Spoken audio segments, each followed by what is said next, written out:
Greetings, everyone. We have just come to the end of a night of the Seven Kingdoms. And I was really looking forward to this episode, and I was really bummed that this show was going to end, and I'm going to miss it. Thank God it's coming back within a year.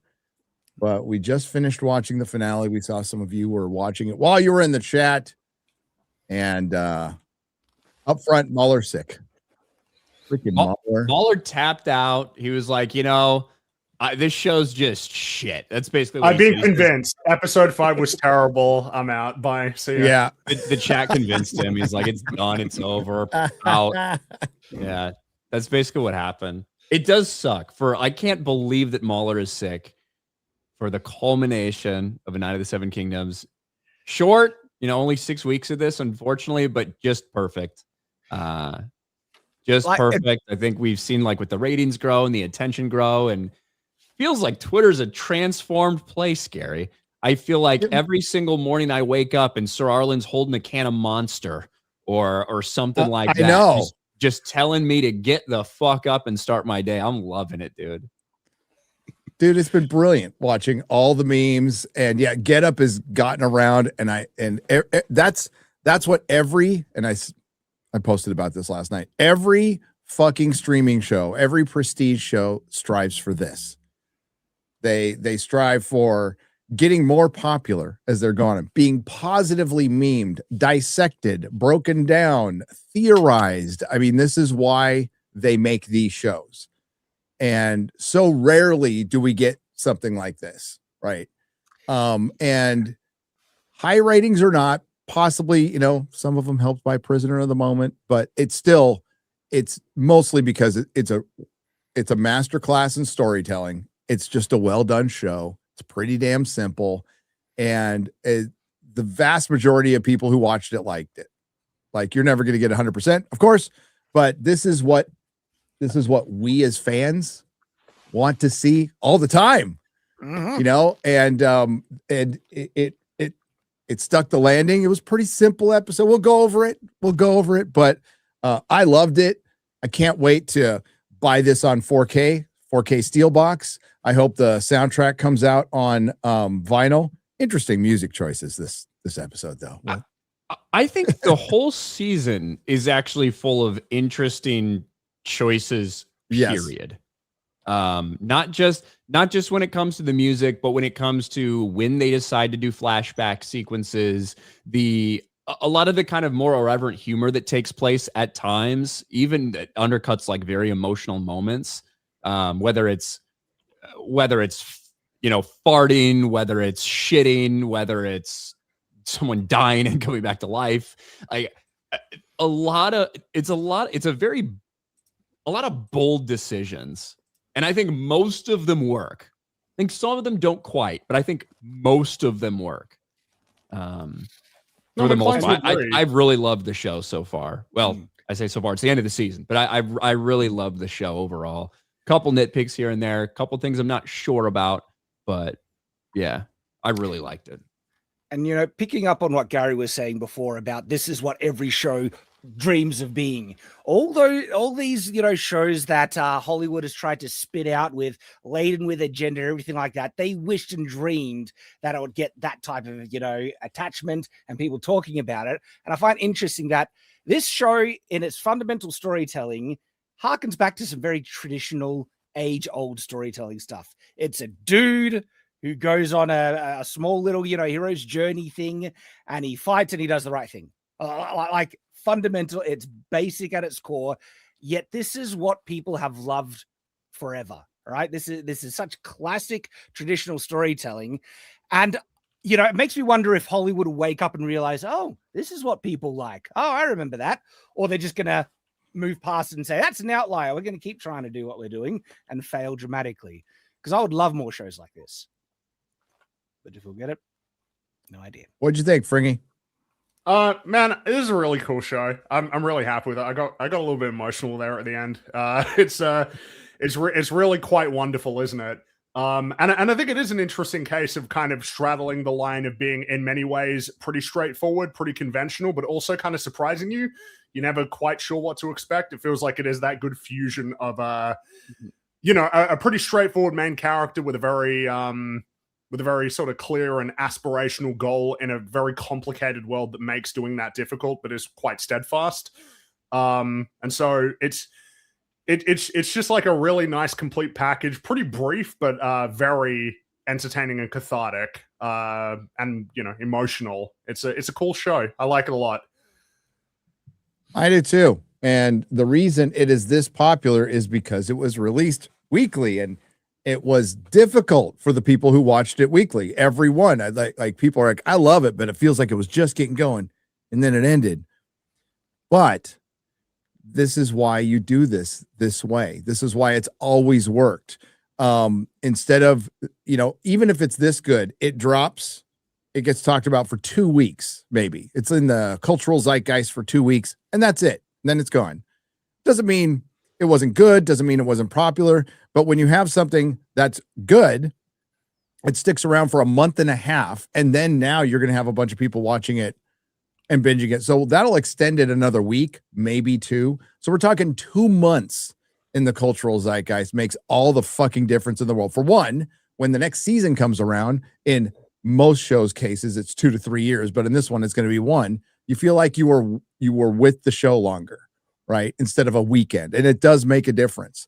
And with helps everyone experiencing it at the same time. That's the key component. Communal. Right? Instead of Netflix dropping something at 3 a.m. and you have a full season of something, and like the Night Agent came out. I've watched all the whole 3rd season of Night Agent, and Gary probably hasn't even started it yet. I haven't started it yet. So I can't talk to him about that really. And it's like, oh, we're up episode 2. Okay, well, whatever. And it's not the same. When you have something that is coming out at a known time, released on streaming at the same time, it's also airing live on HBO, traditional cable channel. It's just different. Everyone's talking about it and texting each other what they thought about this, what they thought about that. We're having discussions about it. Everyone's having the same discussion for the next week until the next thing lands. And this is part of the reason why things become these cultural phenomenons. Yeah, I think it makes a lot of sense. The fact that it comes out at the same time, it's like as soon as it's done, right? Everybody's like, "Oh, what do we think of the episode?" And then start speculating on what. It's probably worth noting that if your show is bad, it can have a dramatically opposite effect. I know Stranger Things didn't release like every episode once a week, but it really does feel like that getting split up really prolonged the suffering for the Duffer Brothers of everybody tearing that show to shreds. But in this case, you've got the opposite problem because everybody's excited and telling their friends about it, and more people are getting on board. It becomes very exciting, every time that, in our case, in Australia, Monday, but, Sunday rolls around. It's like, yeah, Night of the Seven Kingdoms. Man, what's going to happen this week? Oh, that's what happened this week. It's good. It's fun. And I re-listened to, for the first time in a while, Sworn Sword, which is the second Dunk and Egg novella, because it's just been a while and I wanted to refresh. And I am so freaking hyped for what we might see in that, by the way. Yeah, it's, you talked about getting emotional, Fringy, and as somebody who's read the books, I felt that way through a large portion of the entire show. Mm-hmm. Just because I do feel in most ways, the characters, at least the characters that specifically matter, are really brought to life in this. And even though you're expecting certain things, and even though certain things are going to happen, it is emotional. And I think most of the stuff that they added just for the show works really well and helps that too. When we get to the episode, I do have a couple things that even if I might like it in the moment, I don't know if it might undercut something later or whatever. So, but overall, I can't wait for the next season. I really liked it a lot. Ryan, I got a question for you. Is it 9 Kingdoms? Was it wrong the entire time? Well, they call it the 7 Kingdoms, but that's from, I correct me if I'm wrong, Gary, I'm pretty sure that is basically pre-Aegon's conquest and before a lot of these things were truly unified. So, the Crownlands became something once Aegon came and got there. The Iron Islands were never considered a separate kingdom, right? So there are 9. Egg is just like usual. Egg is correct, but because it was known as the 7 kingdoms and Aegon had to conquer these 7 kingdoms or whatever, like that's the name that stuck. Okay. And so everyone just calls it that still, which is really funny. And Dorne wasn't in the picture until very recently anyway, right? And they were still claiming ownership over Dorne, even though Dorne didn't recognize it for years. They never really were able to hammer them down. Those guys down in Dorne, they just kind of hunker down in the sand and ignore the dragons, maybe even shoot one down here and there. Yeah. But yeah. They run away into caves and they come back out. Sneaky little bastards. Those Dornish. I think with the undoubtable success of this show now, I have some concerns that we'll discuss later, because every time we get something good, it's like Hollywood leers all the wrong lessons. But we'll get to that. Ryan and I might have had a discussion on that. Yeah, it's like when you have so many people that are screaming like, "This is conservative media. This is," and it's like, it's just a good story. It's a good that has like values that go beyond politics, go stuff like that. Just good people. Now, in this day and age, a lot of us would like to think that might only apply to one party or the other, and it's understandable the way things are.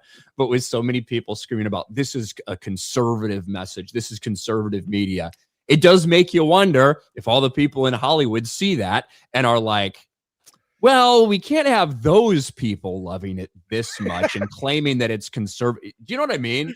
But how stupid would they have to be to think that? It's like, let's intentionally half our audience by making something, not conservative from their point of view. But you're right in the sense that this used to be just morality, universal, morality that everyone agreed with. Like Star Trek is a good example. It wasn't necessarily political, it was moral. All right. And same with this. This is like traditional values. I can see people looking at it that because there are certain sides of the political spectrum that embrace tradition more than others. But back in the day, it wasn't. It was just universal things that everyone would agree with. So, yeah, we'll have to see what. It's a fun little show. It was a breath of fresh air. It was a drop of fresh water in a sea of absolute sewage that we've gotten. And certainly the show benefits from it a bit. Yeah, absolutely. It benefits from it when it's like, oh shit, this is good. I don't expect that when I'm watching these streaming shows. Next up, Daredevil Born Again season 2. Yay! Oh, that's like coming, isn't it? Yeah, pretty soon. Honestly, it's yeah. No, I think it's definitely benefited from like, oh shit, this was good, and it feels like people weren't necessarily expecting as much out of it. Which I suppose what's interesting is it feels like it's contributed to a negativity towards House of the Dragon, which I think is a little unfair, honestly. Yeah. I've seen a lot of people shitting on House of the Dragon now, and look, all right, it wasn't as good as season 1, but there's some good stuff in that season. I hope season 3 is good. I don't think it's guaranteed, but let's not write that show off yet. But the thing is, like Hollywood will think, oh, this is good because it's Game of Thrones universe. When no, like Night of the Seven Kingdoms is good because it's Night of the Seven Kingdoms. It's Dunk and Egg. And like to me, it stands as something, apart almost, even though it's in the universe and everything like that. It is different with the general kind of Game of Thrones storytelling and stuff. And so then wanting, if they see the success of this and then want to double down on more anything George R.R. Martin, doesn't mean that that's going to be good. You need a good story for it to work.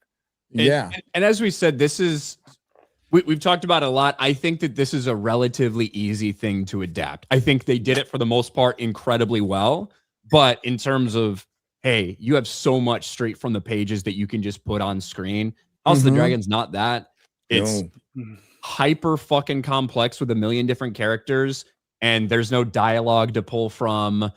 Even the stuff that we think we know, we don't even know if it actually did happen or not. And it's different stories. But that being said, there's also a lot of other bigger stuff going on with dragons and more battles and all action. To put it in perspective, season 2 of House of the Dragon averaged about 25 million viewers an episode. Night of the Seven Kingdoms has averaged 13. It might not. It might seem the inverse based on the way that people in our sphere or sector or whatever are talking about it, whatever Twitter algorithm is. But that's the reality. Shows about half as many viewers as House of the Dragon season 2 in terms of average viewership. But what was about House of the Dragon? right?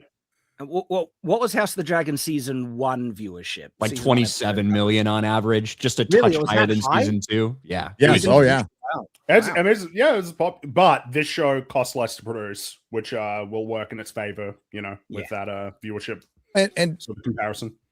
House of the Dragon still gets. I mean, these things get watched constantly, so they're evergreen on their streaming service. This show will be watched for the rest of the year. You'll see some guy on Twitter pop up in October going, "This Night of the Seven Kingdoms show is pretty good." Yeah, So, that's fine. That's fine. All right, we're gonna get into the episode. Let me share the screen of the Morrow. This one is called the Morrow. Just another point of reference about the popularity of this show, right? Like recently, I just made a Game of Thrones Night of the Seven Kings video on Shadowversity. Previous to that, my previous Game of Thrones video did crap. It's like no one was interested in Game of Thrones at all. And it wasn't that long ago. It was only like a year or so ago. But this recent video that's based on Night of the Seven Kingdoms, it's taken off. People like the interest is there again. And What was the previous one about? It was sword from Blackfire. Analyzing and looking at Blackfire, the sword. We have a reproduction replica. That's actually, a pretty good sword. And we did one on that. And also we did one comparing it to Andrew, Lord of the Rings, which sword design was better. Yeah. And I can see how this one, because everyone has been talking about the Baelor scene. It's such a massive thing. I can totally see how this one would take off as opposed to Blackfire, which we've never actually seen too much of. Do you know what I mean? So I get that. No, but it's going to be a year of Game of Thrones. March, April, May, 4 months, June, 4.5 months. Right? Yeah, like 4 months away. House of the Dragon and a play. And a play, Gary. We'll discuss that in a little bit. The Mad King. I'm actually pretty interested in that. All right, so as with all Game of Thrones, the way they're structured is, you have your penultimate episode being kind of where all the action happens and they kind of mop stuff up. I was wondering how they could get a half an hour after what was left in the book, which is essentially a couple of conversations. And they did a good job. They added some stuff. Agreed. Some of it was pretty funny, but we'll see what kind of repercussions it has. yeah, like one in particular, I found quite surprising, but actually quite deep with what they were kind of reflecting. And I'll speak specifically when we get there. But I was impressed. I was impressed by what they added and what they explored in this episode. I'd say this episode is a really good theme episode. It feels like we're really sort of tying everything together as to what the statement that's being made with this show, as well as implications for the future. What was it all about, right? What do we make of this seemingly chaotic and very unlikely string of events? What does it mean for the future? Yes, and this scene opens with some weird music, man. Yeah, jazz. I agree. I was like, what? Yeah, I don't love the music choice. It was very awkward, but it was also an awkward scene. Like Dunk just kind of like looks down and he sees Lionel Baratheon and Lionel Baratheon's maester, his maester just kind of sitting down and staring at him, like they're there to visit him. And you're right, Ryan, when the whole like is dying, it is like piss off is dying. It's like the maester's like, his wounds have mortified my lord. He's dying. I can't save this man. And Lionel's just like, oh, fuck off, you useless piece of shit. You couldn't fix an itching asshole. And it's just like, yeah, you're fine. You're fine. Don't worry. You're all right. He's a terrible maester. It's like, why even bring him then? Like, why even bring him there if you know he's that shit, Lionel? But this is Lionel Baratheon saying, hey, why don't you just come back with me to Storm's End? It would be great. This has been shit. I get it. The whole thing, you've been through a lot. Just come back with me to Storm's End. We'll be best bros. I'll love you like a brother. And if you say no, I'll hate you like a brother, which is interesting. Yeah. He talks about there's a war coming, which, I mean, he's not entirely wrong. And Dunk is just just dealing with all of this and going like, this guy gave his life for me. And, I think Lionel does make a good point here. He's like, he really didn't risk anything. He was fighting people who were sworn to protect him. We fought for you. Beesbury fought for you. Humphrey fought for you. And Fossaway, we fought for you. Remember that. I think, and he put out a really interesting line. And this goes back to Sir Robin Riesling at before the trial of 7 in the last episode, when Baelor says, "Hey, I'll take care of the Kingsguard. They've been sworn not to touch me, so we can take advantage of that." Doesn't really help Harding and Beesbury in the first pass against the Kingsguard, where they die, but that's the plan. That's Baelor's plan. And Robin Riesling says, is that honorable? To take advantage of the fact that that 3 of these men in this battle can't touch you.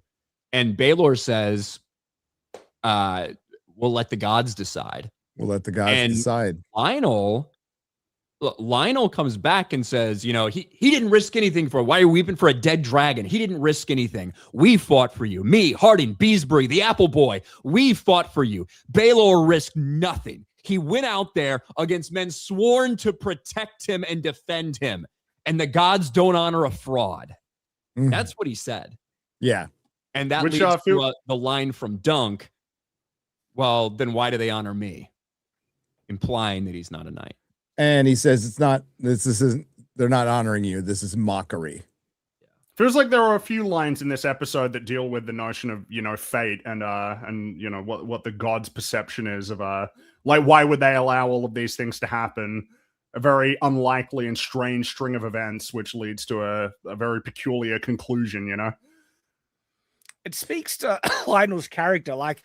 This really comes out that he does not have a positive view of the Targaryens and stuff. But of course, the macro is that Baelor did die, though. Well, in terms of, who risked their life, it's Baelor did lay it on the line. So it's good character work, but it's also a biased perspective, clearly, because.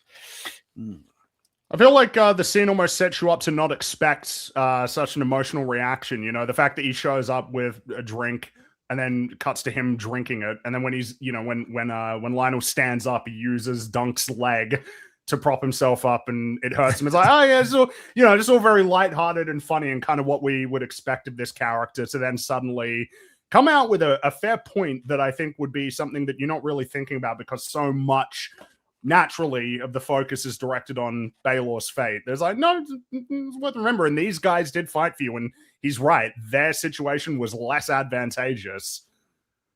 And I do think that Baelor is a very good person, and that he risked so much. And even if maybe in the moment he didn't think he was risking a ton, did he really think he was going to die in this? Probably not, but anything can happen at Trial of 7. Mm-hmm. I don't have the same perspective Lionel does, but I love them showing this.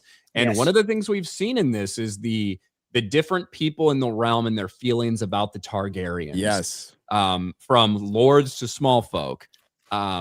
It's not very cut and dry. Everybody, it's almost like real life. Everybody doesn't love the people who's in charge of them. There are some people that are very unhappy with the state of things for a variety of reasons.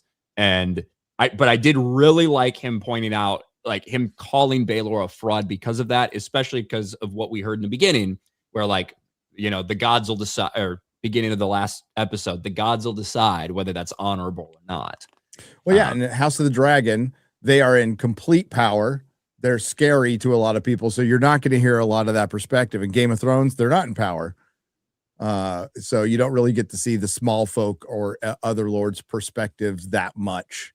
Here, I mean, you see that they're losing respect, and a Baratheon that house was made by Targaryen. It has dragon blood in the house. They're getting a little cocky. My favorite part was after he's like, "Are you going to come with me or not? Well, think about it. We'll talk about it after the roast." Well, in theory, potentially, there might be a chance that the entire Baratheon line is just Targaryen. Yes. There's a rumor that is out there that the very first Baratheon was actually a bastard brother of Aegon the Conqueror. Yes. Yeah. So, but they do intermarry with Targaryens quite a bit. Yeah. So I thought this was a good transition. I'll talk to you after the roast, and they're roasting Baelor. Yeah, the way that they play with tone is really fun in this show. It's a tough thing to do, to be funny while also kind of being dramatic, like this. Give some mixed feelings for the viewer. It's good. And that the person standing by Valar is his. I don't know if they're married at this point in time, but that is an accurate depiction of her. She is black and has pink hair, which is. And there you go. If you're wondering why there's a black pink-haired woman there, it's not another race swap. That is actually how she's described in the books.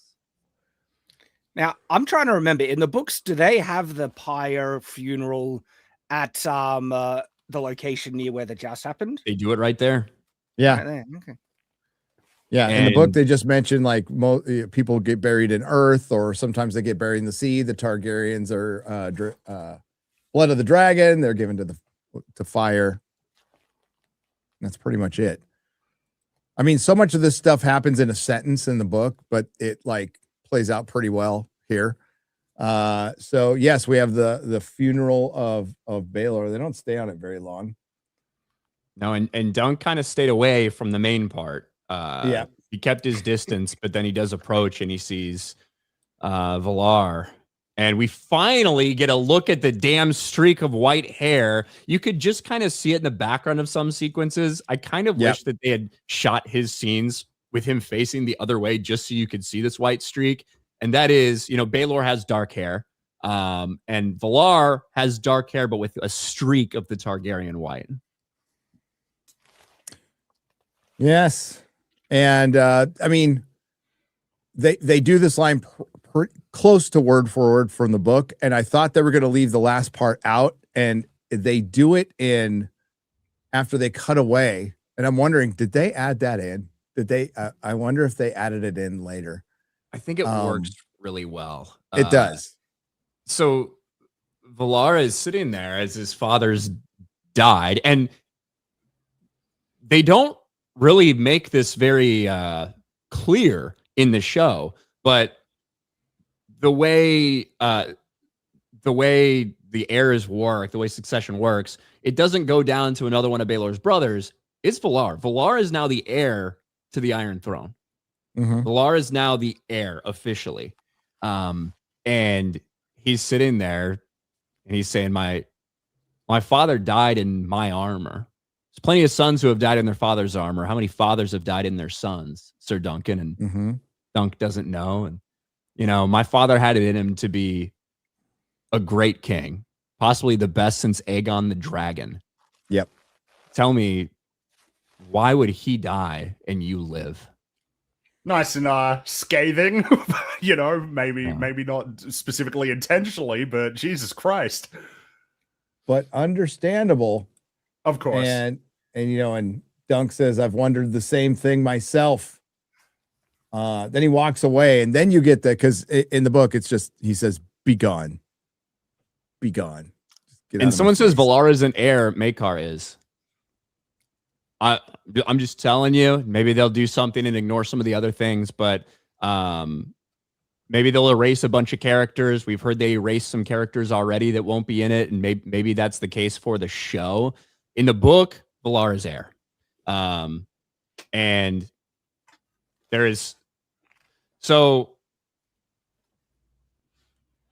should we spoil what happens? It's not going to be told it's not going to be adapted in the second one.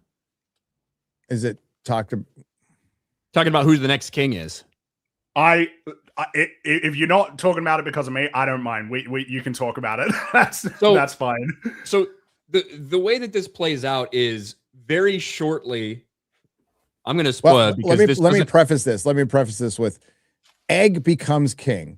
For Egg to become king, a bunch of shit has to happen. Fourth son of a fourth son. Like a bunch of crazy shit happens for Egg to become king. A lot of people need to die in between for Egg.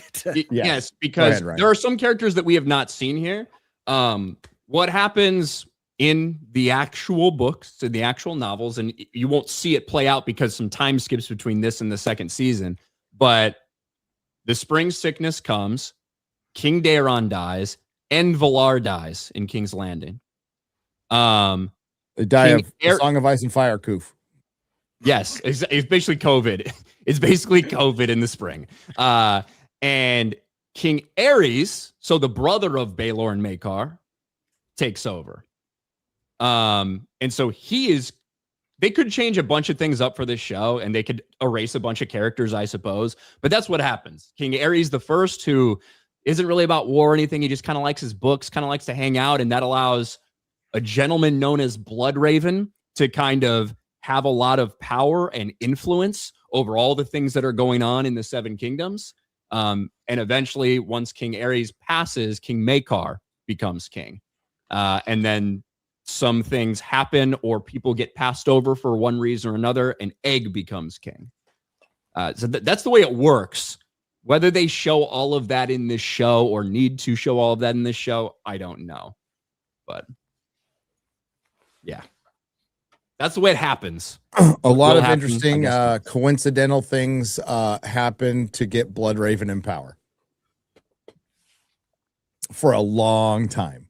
It makes you think, Gary, do you think that, because Bloodraven, if Baelor was the king, if Baelor had become king, there's no way he would have let Bloodraven do some of the stuff that Bloodraven does. No. So maybe Bloodraven was warging Maekar, and he gave him extra strength to bash his brother in the back of the head so that King Aerys the First, who's a little bit weak-willed and a fucking nerd and a loser, could take over so Bloodraven could take advantage of the situation. I think Bloodraven was warging Maekar.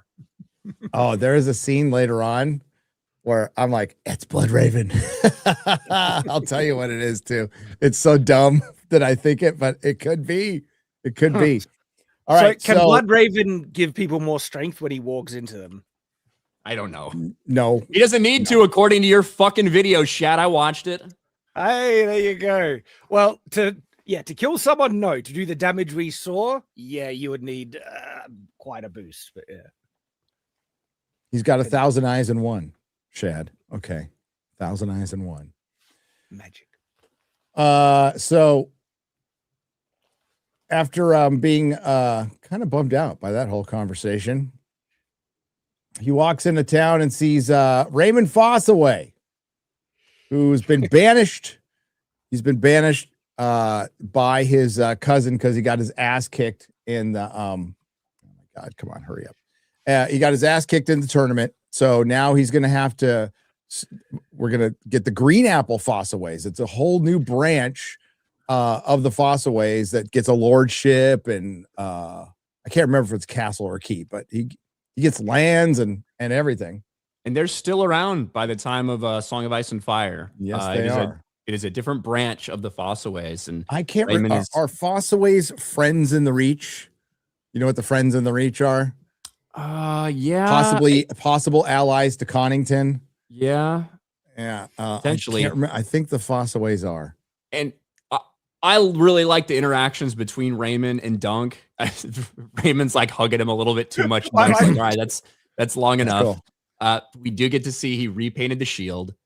This takes place before the fight in the novel, and I it's fine they switched the orders around just because of how they needed to fill stuff it, but I love that we get to see it in the explanation. I'd rather be an unripe apple than rotten to the core like my stupid fucking cousin. Good shit. It was really good.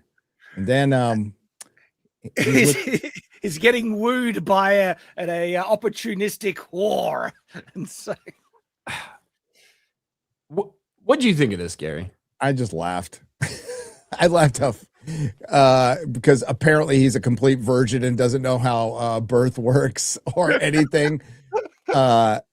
So I mean, I think it's a funny joke, but that's House Fossaway started with somebody. But I mean, like that's how the Targaryen house probably started too. So yes, exactly. So it is funny. And there's a couple things in this I think are funny that I don't know if it serves the whole thing. Yeah, I don't know if either. I love the But I idea laughed. that Raymond Fossaway, who just did a fucking awesome thing. Raymond Fossaway did an awesome thing going against his family, standing up for what is right, got knighted by Lionel Baratheon minutes before he went to the first trial of 7 in 100 years. He's fucking awesome. I don't know if I love the idea that his entire line of Green Apple Fossaways are descending probably from a Dondarrion bastard, based on what we saw earlier. However, at the same time, it's crazy because so many wars and so many things have been fought by, well, this person was a bastard and this person decided by this. But at the same time, we've also learned that although blood matters so much to so many people, it kind of doesn't truly matter to anyone. Like in the grand scheme of things, in George's writing, you know what I mean? Just like it doesn't really matter if you're a knight or not, as long as you're doing the right thing. I don't know if I love this for Raymond, though. You know, like the names, right? People remember names. But no, I think I get where you're coming from on that, actually. It's a funny joke, but, you know. It could have I'm there with Ryan, where like I wish that he could have found, a lovely, virtuous, lady who would love him and everything and not take advantage of him or things like that. At the same time, he's a bit naive, and this happens to real guy. This is a tale as old as time almost. And so I can't, fault it for not being necessarily realistic in that sense. And Dunk's reaction, do you guys think he knows that she's full of it, or is Dunk naive? He absolutely knows. Oh, yeah. Dunk's not that naive. No, I think Raymond's that naive. There are many looks of, yeah, man, cool. But Raymond is fully aware that she's a whore. So I don't really know what difference that makes at this point, dude. So and at least she's cute and doesn't have like fucking herpes sores on her mouth and shit. So she seems nice. She's taking care of him. He's got somebody else to take care of him and love him and fuck him. So I guess people have been simping over this girl on Twitter on my timeline. And like everybody's like, she's beautiful. Oh my god, it's like, and she's cute. She is. Because so, I was wondering, like, what would Dunk's honest reaction be? And the thing is, like, she was one of the few people that had sympathy for him, cheered for him, and so he thinks that she's all right. And so I don't think he would say, Raymond, she's a whore, don't hook up with this girl. I'd say him just kind of going like, oh yeah, okay. And hook up with what? I mean, like, he just got booted by his cousin. I guess he still has connections to his family and stuff, but like, I mean, he might not have anything. Yeah. He betrayed his cousin. Hey, Gary. Yeah. There's a typo in the episode or in the title. Oh, there is? Yeah. And it's not Night of the Seven Kingdoms. I'm not saying that should be 9. I'm saying that it says episode 7. Oh, why does it say episode 7? Jesus Christ. I would ask the person who created the stream, which would be you.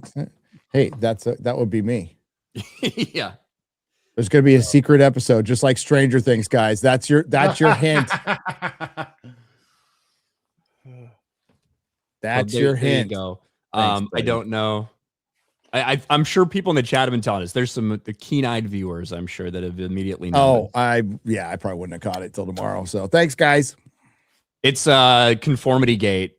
There's going to be another episode next week. There's going to be a secret episode of Night of the Seven Kingdoms, where I don't know who's shipping Raymond and fucking Dunk. And then call it Ray Dunk. You know that just on that like concept, right? There's going to be there's a time skip, of course, between this and the next episode. The thing is, though, I love these characters so much. I could watch them just going to a tavern and ordering dinner, and just their interactions is such a joy. Well, that's pretty much what they did this episode, dude. It was just, we're going to sit down and chat a little bit for 29 minutes, and it will be more entertaining than 99% of the shit you're going to see this year. Yeah. So, yeah, I could just watch their journey in between season 1 or 2. But we'll wait for season 2. The thing is, though, I think like fans, they'll probably make little scenes and things with AI and to tide them over. And so it'll be interesting. And one of the cool things about the Dunk and Egg novellas, and also one of the shitty things, is that you see some characters that are very impactful, like Raymond, and we never see him again. No.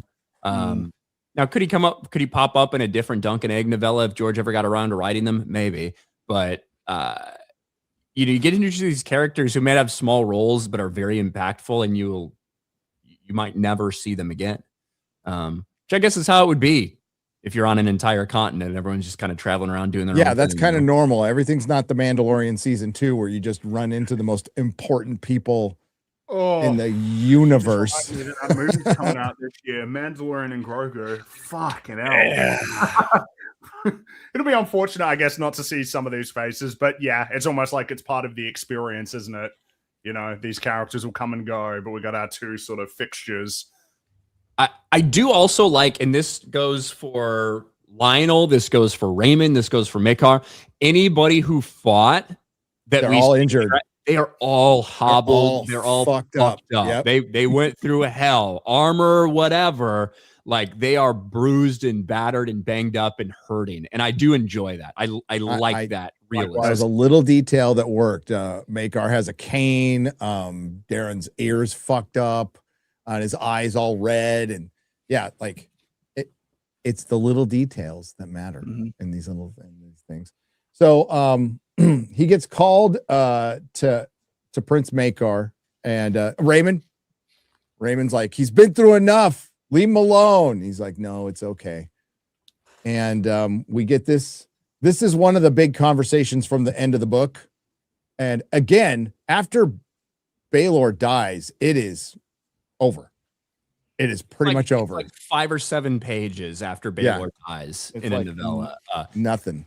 Which is why we're wondering how they wrap it up. This conversation is, I think, fantastic. It's pretty brilliant. It's wonderful because Makar has been portrayed as a prick, like a prick up until here. But you could see there's still, like, he's not a complete prick. He obviously loved his brother, which is not common for Targaryens. A lot of times they fucking hate each other. So he's broken up, and he has a conversation with Dunk that's straight out of the book, where he essentially says, I'm going to be, they're going to call me a kinslayer till the end of time. He says, you know, people will say I tried to kill my brother. I didn't, but that's what they'll say. They'll whisper about that forever. And you'll hear the same whispers. They'll say that the hedge knight is the reason that Baelor's dead, that when the crops die in the field, which happens not too long from now, actually, when there's droughts and crops die in the field, people will say Baelor would have never let this happen, and they'll blame the hedge knight for his death. And so it is. And he also says that Arian is going east. I'm sending Arian away for a while because maybe some time away will like make him a better man and make him rethink what he is. So it's an admission that Arian's a piece of shit, which we already knew he thought. And Dunk is silent in this scene. In the books, in his head, he's all, I don't know, because they sent Arian to the Free Cities, right? So he's all, or Volantis, I can't remember. And Dunk's all, I don't know anything about that place, so I'm not going to say anything. What I really like about a lot of the dialogue that he has is it's really clear that he's also furious. That's the impression I get. Like he's really, really very angry about all of it. Because it feels like some of it sort of spills over and is directed towards Dunk, but at the same time, it's like he's been given a brand new perspective because he does feel like a bit of a different person in this scene. Yeah. Well, well, they show that he's heartbroken about it, especially when he says, you know, that it was I was the one that killed my brother, right? I think there was almost almost tears in the guy's eyes. So they balance a really like complex kind of set of emotions. Perfectly cast. Makar is perfectly cast. This guy killed it, especially in this scene. And yeah, while he said, you know, my mace killed my brother, but Dunk's like, no, you might have swung the mace, but I killed your brother. You know, when in truth, Arian killed the brother. I mean, like that's you know, it's the Targaryens, and you know, this whole thing with their heraldry, and having to defend the blood of the dragon, even when it's a fucking shit like Arian. And I think that this what they're talking about right here is great and could have big future implications that we've all thought of before. And it's Dunk saying, when I sat there below my tree, every morning I think about this stuff that's going on. And I sat there beneath my tree and thought, if I hadn't fought, Baylor wouldn't die. But if I hadn't fought, you'd have taken my hand and my foot, because he struck Arian with both his hand and his foot. And that would have been the punishment. And I thought, thinking to myself, could I spare one? Could I spare a foot? Is my foot worth the life of a prince? And Makar's like, well, what did you think about under your fucking tree, under your elm tree? What did your tree tell you? Yeah, what did your tree tell you? And he says, maybe that someday I'll need it. Maybe I'll need my foot. Maybe the realm will have more need of my foot than it needed of a prince. And Makar says, not fucking likely. Mm-hmm. That is a very gutsy thing to say, but I really enjoy it as a sort of outlook for trying to navigate through this situation. Because it's happened. He's dead, so it's like now he has to make the most of it. Like he has an obligation to make the most of it. But there's been a long running theory, because of this specific line, that Dunk's foot will come in handy, that either because he uses it to bash down a door and save the Targaryen family at Summerhall when the fire erupts and so many people die, that now we apparently know Dunk survives, thanks Dex. There's been a lot of talk about that, and that could actually truly have meaning, that the realm at some point will need Sir Duncan's foot for a purpose like that. So that's just something to keep an eye on in the future. And Makar responds, not bloody likely. There's as many hedge knights as there is hedges in the realm. But yes, that is the theory. But it also shows that the guy is softened, his heart broken, but it's still Makar. And that is a very Makar line. It's just like, he's still the fucking anvil. Yep. So Makar says he wants, will you have my son Egg to take to Squire? You have a place in Summerhall. And like, I like this line. Your Sir Arlen did all he could for you. I have no doubt. Like a total kindness that he didn't need to say. It does. Yeah. But you still have some more training. So he's still showing, basically respect to his master. He's awesome. And context, this offer is like a dream in reality. Like a context of Game of Thrones. Dude, yes. This thing is just like, everything Dunk actually would have dreamed for. But of course, from what Dunk has gone through, he can see that the Targaryens, they just mess people up. They do. So he says, begging your pardon, sir, but I am done with princes. And Egg was listening the whole time. So he goes out and he chats with Egg and he says, well, you're spying on me. And Egg fucking lies. He says no. What I like Dunk, he is familiar enough with Egg to know Egg is lying. Like Egg says no, he's flat out, and Dunk just sees through it completely. Yep.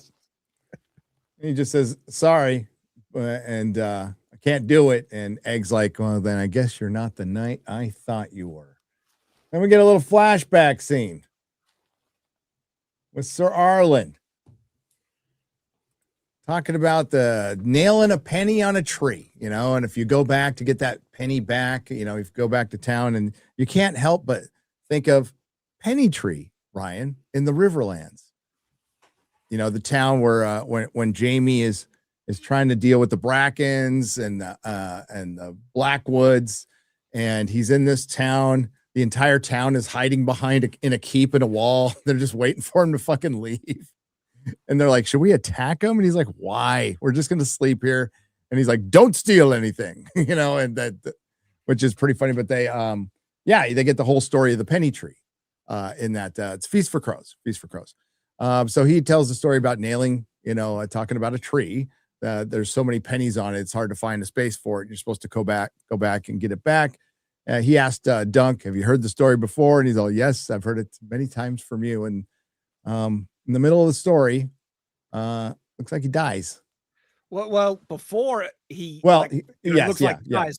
Dunk asks, and I was very surprised, but then of course we find out this is a bait and switch. But it's like, why didn't you ever knight me, sir? And so that indicates at this point, Dunk has not been knighted. And then they show Ireland what looks like he's dead. He just a blank face, death stare. And then, yeah, Dunk's, why didn't you knight me? Yeah. Was it because like I wasn't good enough? Was it something else? Like Dunk is struggling as he realizes that Ireland is about to die. He knows that he's about to die. He's asking like, why didn't he do this? And it looks like Ireland dies and Dunk starts crying. And you get about 10 seconds of Dunk weeping.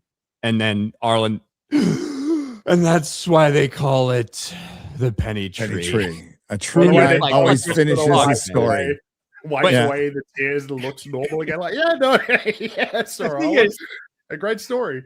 And even though they have all but confirmed now that Dunk didn't knight, they throw this friggin' line in by Pettytree saying, what was it? That like a knight will always finish a story? A true knight will always finish his story. Now, feels ironic. It is ironic. I don't think that it was meta, but all I could think about was George R.R. Martin. Yep. Because that's the next line that Sarlin says. He says, a true knight always finishes his story or something. A true knight always finishes a story. All I could think of was George R.R. Martin.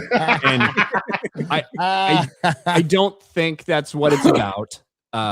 However, I think it's impossible to not think about that. No, it's certainly meant to be a theme line for, to sort of for the conclusion of this episode and the series as a whole. But yes, it's, you can't not think about that. Is it a dangling tease for the people who really want Dunk to have been knighted? Even though Ryan's kind of argument has kind of convinced me. I've agreed. Like, I don't think Dunk is knighted. They've all but confirmed it. But if you're desperate to want to believe that Dunk was knighted, that line could be interpreted that finishing the story, like Ireland training Dunk to finish Dunk's kind of, training thing, is that Ireland did knight him afterwards. Because that was in the very moment where Dunk is asking him, and Dunk might have actually asked him, now they're just awake, will you knight me? But that's a cope. That is a cope. In the books, it is implied multiple times in all the books. Whenever it comes up, Dunk gets very nervous. And specifically in the Sworn Sword, he gets asked, "Did your Sarlin knight you?" And he kind of shuffles his feet and he says, "Nobody else was going to." And they just kind of move on. Like, it happens all the time. Dunk was not knighted, but they have not explicitly laid it out, and I think it's a good thing that they don't. I agree. I believe 100% that he was not knighted, and I think that it makes for a better story because of the irony surrounding it. Because the one person that we have seen that most represents what it truly means to be a knight never actually went through this formal process of it. Because what does that matter? What does that type of thing matter compared to the person that you are? By being a true knight, and that's what this line means. A true knight always finishes his story. Well, I love that actual message. There's actually a positive message about that nobility, the whole, romanticized version of knighthood is more defined by your actions, not a title. Mm-hmm. And so a true knight is one that acts like a knight. And so Duncan, in my mind, is a true knight in that sense, even if he wasn't officially knighted. Mm-hmm. That's a great thing. Hell yeah. So we get back and we're at bro, this is a funeral for Beesbury. Humphrey Beesbury. Yeah. They're in this tent, and bro, it is a casket that is there are just bees all over it. Raymond's so puzzled. He's like, it's magic or something. How are they doing that? I don't know if you can get a shot of the bees, Gary. But what I love, like these noble houses have such kind of thematic, symbolic, cultural tied to their devices and everything like that. And so the bees, is getting buried literally like with bees. And I bet the Fosterways probably get buried with apples or under an apple tree or something like that. I love that kind of buried in a grave of apples with the apples overflowing out of the hole in the ground. Probably. all of throughout all these different, whether they're a proud house or not, all of them do take true pride in where they come from in these things. And like the Beesburys, what a stupid thing. You're named after bees. They're at Honey Hole or wherever the fuck their city is from. Like Humphrey Beesbury, his armor makes him look like a bee. His fucking horse has armor that makes him look His like mustache a bee. was yellow. His mustache was yellow. He That's dyed his cool. mustache yellow. It's ridiculous. But I just think it's one of the cool things about the world, and all of the lords Kickstarter and there. families are like that. All the Fossaways do is talk in apple puns. I You know know. what I mean? Right. Well, even the hooker, she was all, you're gonna make it applesauce, you know. There you go. Because he's like, what kind of bee magic is this? And she's all, they put the queen bee in the sarcophagus. He's all bee magic. But I mean, hey, if you don't know how bees work and that they follow a queen, I could see someone wondering, like, how is that weird? So Darren's here Drinking. and drinking, of course. And it almost feels like this conversation was cut short a little bit. But he basically asks Dunk again, like, will you take Egg to Squire? But he also mentions that, you know, Arion wasn't always this way. He used to be kind of happy kid. Something happened along the way. He used to like to fish, you know, and then they do a little transition shot to a knife stuck in a fish. Well, it truly is. From Daron, like, Dunk immediately approaches him and says, it's your fucking fault. Like, Yep. how dare you come here? You're the reason these people are dead because you backed up Arion's accusation. If it hadn't been 2 people, he couldn't have justified the trial by 7. It would have just been single combat, like all this stuff. So Dunk goes pretty hard on Daron, who's probably pretty hard on himself most of the time. And he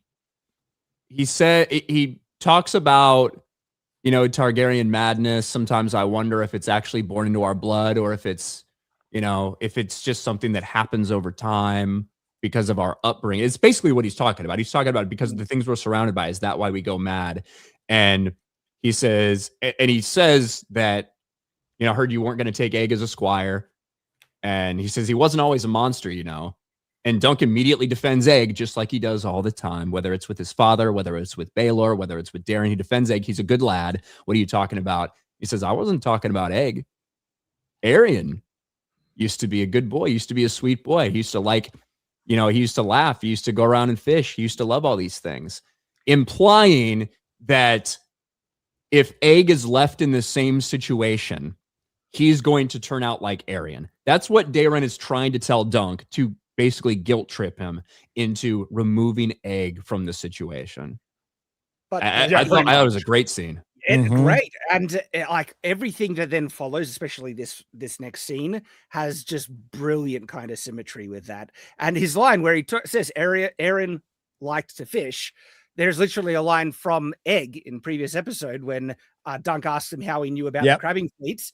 He says, "I like to fish," and like so even that is like a great little kind of thing that they put in to get Dunk to realize that, yeah, Egg might become a monster if is left. Well, to then cut to a fish with a giant knife sticking out of it, right? Yeah, but also, but literally, like what they do here, this is new. This is something that they added in, right? Yes. And yes. what they have done here, I actually feel is really meaningful, and I love it. Is where Egg is already afraid that he might turn out like his brother. He mentioned that about what, you know, that's why, you know, the hair was cut off, even though he didn't cut off the hair. And then he looks in the mirror and he literally feels the stubble of hair growing there. And then he starts to be tempted by something dark. Yes. He pulls that knife and he goes to possibly stab his bro, who's laying helpless in bed. This is interesting because, like, Egg, he would be doing it out of the belief that everything that happened is like his brother's fault, and his brother is a scumbag, is evil, is already wishing that this scumbag would die, threw his cat down a well and everything. And so, from Egg's mind, he's probably thinking like that this is what he deserves. That this isn't an evil thing that he's flirting with here. Yet at the same time, it is very dark. This is, you know, one of the darkest acts in Game of Thrones, kin slaying Mhm. and stuff. And so it's showing that there is actual potential of Egg becoming really messed up. But he gets caught by his dad. Makar is there, and he knows what he's doing. And this is I mean, we know what happens in the future with Aegon the Fifth Targaryen. Yes. And that eventually he will take such drastic action to try to bring dragons back. And we don't know exactly how it plays out, but it results in Summerhall burning down, a bunch of members of his family being killed, including potentially himself, and some pretty horrific things. And the idea that they showed us this darkness within Egg, I think is very interesting. And throughout the show, we've seen him obsessed with fire a little bit at times, which I think is good. I think that's good for him in general. But this is a step further. This is if Makar's not there, there is a chance that he kills his brother Aerion. Oh, yeah. A very good chance. And, you know, doesn't really get mad at him. Kind of just like, Well, I it's know, like son. Makar seems to understand. Blade and drops, you know. like this is also a good scene for Makar where it shows that this guy does care about his son and he understands. Yes. And instead of flying off the handle, like think about the extremity of what's happened. His youngest son comes in with the possible intention of murdering one of his brother, right? His dad sees that. And instead of flying off the handle, like going, what the friggin' hell are you doing? He embraces him and gives him a hug. Like that actually shows that Makar has a softer side and he's trying his best. He probably is doing a crap job in many respects, but in this one, he actually is showing some real love and affection to Egg here.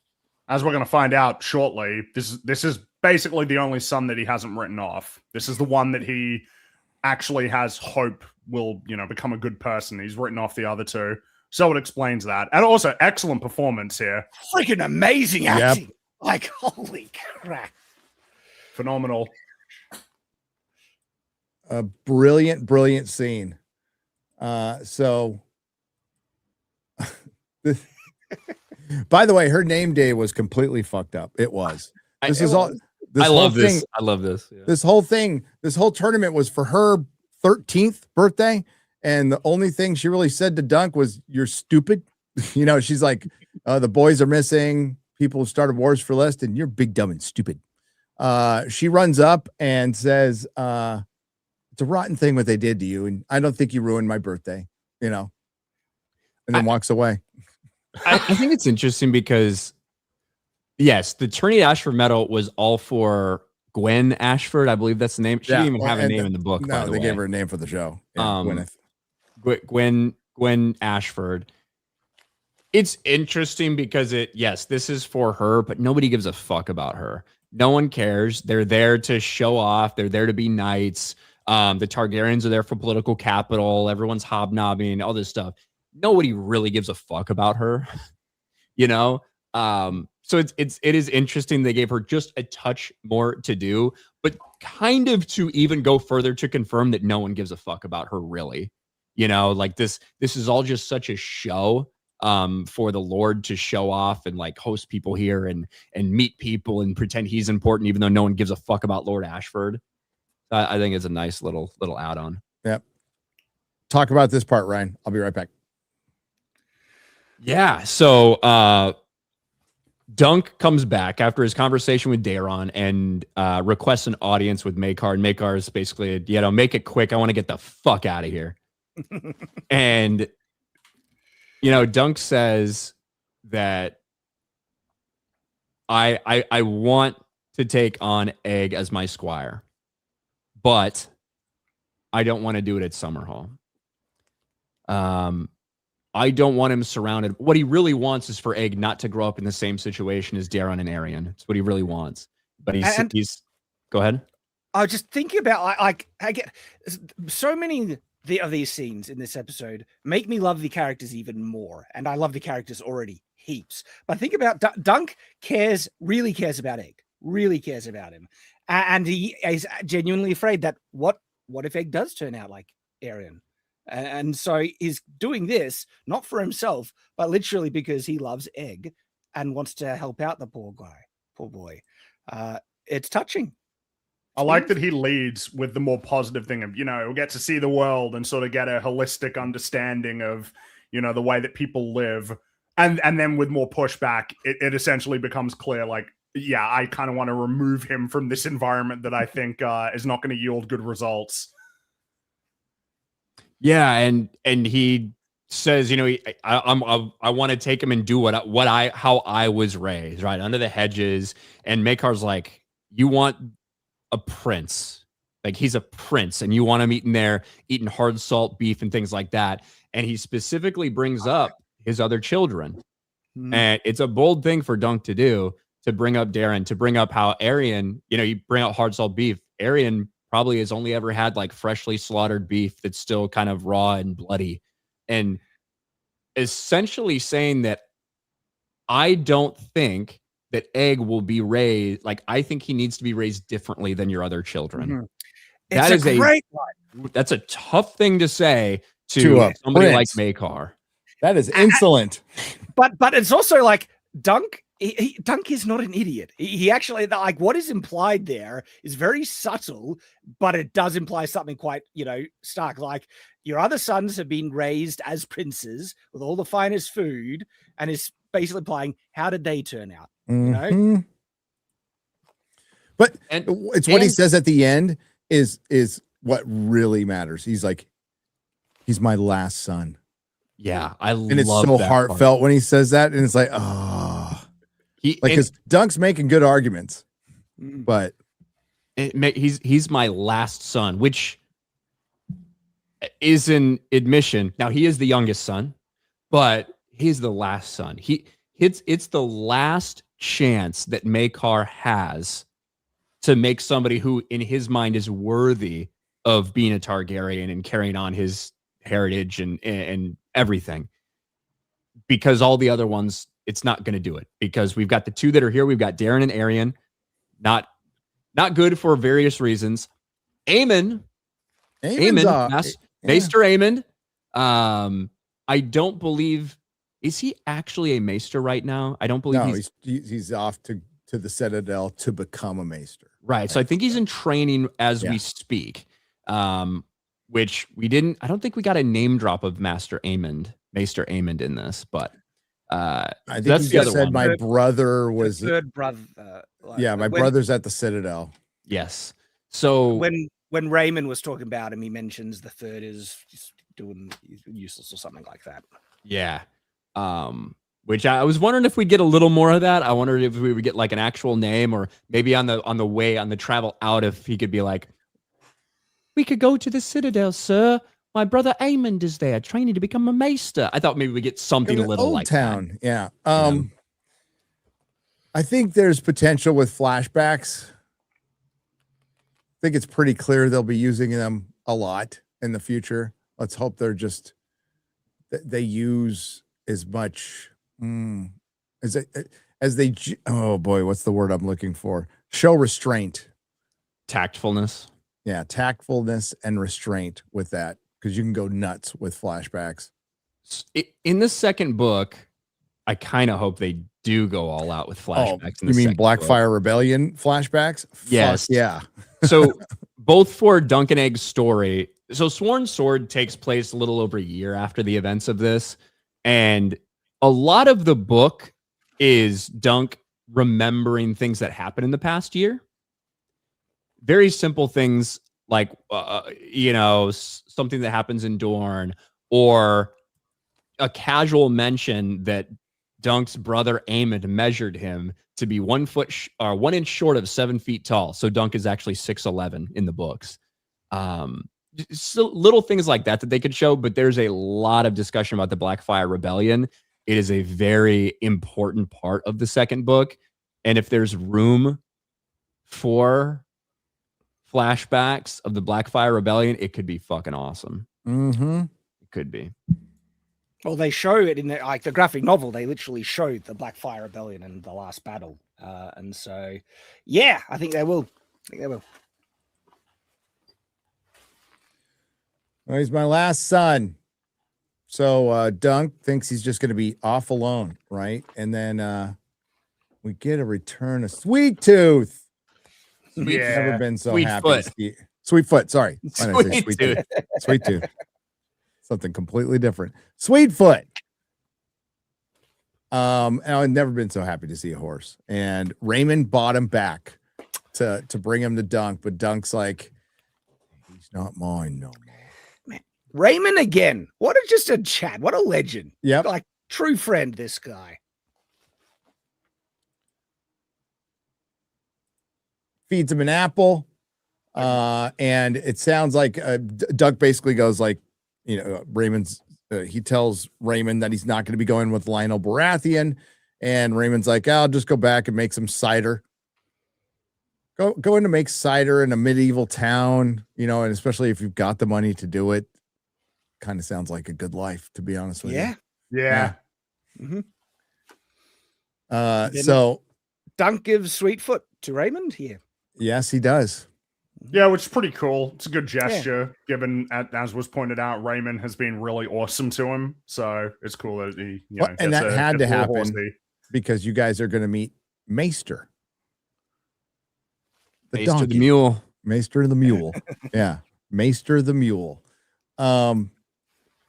Yeah, so they talk about like he's like, I'll take it back. I'm gonna go make some cider, and it's just like really simple, great shit. And there he is. Insects buzzing around. What was he working on again? Oh yeah, he was taking the penny, Yeah. the penny out of his blade, and he nailed it onto a tree. In tribute Little memory of Sir to Arlen. Sir Yep. Arlen. And Remember he's, when we were thinking, are they going to show Sir Arlen as just a prick? Or Sir Arlen was fucking great. He was. He had his problems, he had his flaws, Sure. but ultimately, he came through when it counted most. Like they did a great tribute to him, really, and they really do contextualize that Dunk is who he is because of Sir Arlen. Dunk mentions it multiple times. Yes. Like Dunk has true, belief in what is right and wrong, and that is all from what Arlen taught him. And it's just a great job. And a meme was born. Get up. You get up, Like Ryan mentioned earlier, it's a freaking everywhere. Fuck, I used it. We this thought morning. the meme was going to be his horse cock, but the meme is get up. Get up. Yep. Well, it's because it's such a good fucking message. We talked about that. That's that's what made this. It's Westeros and Rocky. So as he's about to leave, Egg shows up. So we find out What does he context say? of What this. does he say, Ryan? Right here. What does Egg say when he pulls up? He's all, my father has charged me to be your something to this effect, to be your squire. My Lord father's told me I'm to be your squire. Mm-hmm. He says, you're to be my squire, sir. And they just I fall love right the into it. context. Yeah, I love the context now of what Dunk or what Egg is actually doing here, and it's just Well, so perfectly in line with his character it now. is. It's just like, of course. So they're riding off, and he mentions the 7 kingdoms. He's all, actually, it's 9 kingdoms. You want a clout in the air?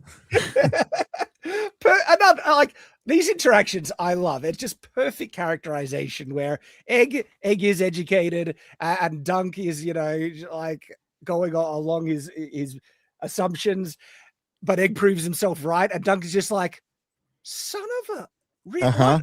It's just like It's the 7 kingdoms. Everyone knows that. Then everyone is wrong. Well, especially given what the show is called, it does just seem really funny. It You're telling is. me it's been wrong this whole time, right from the start.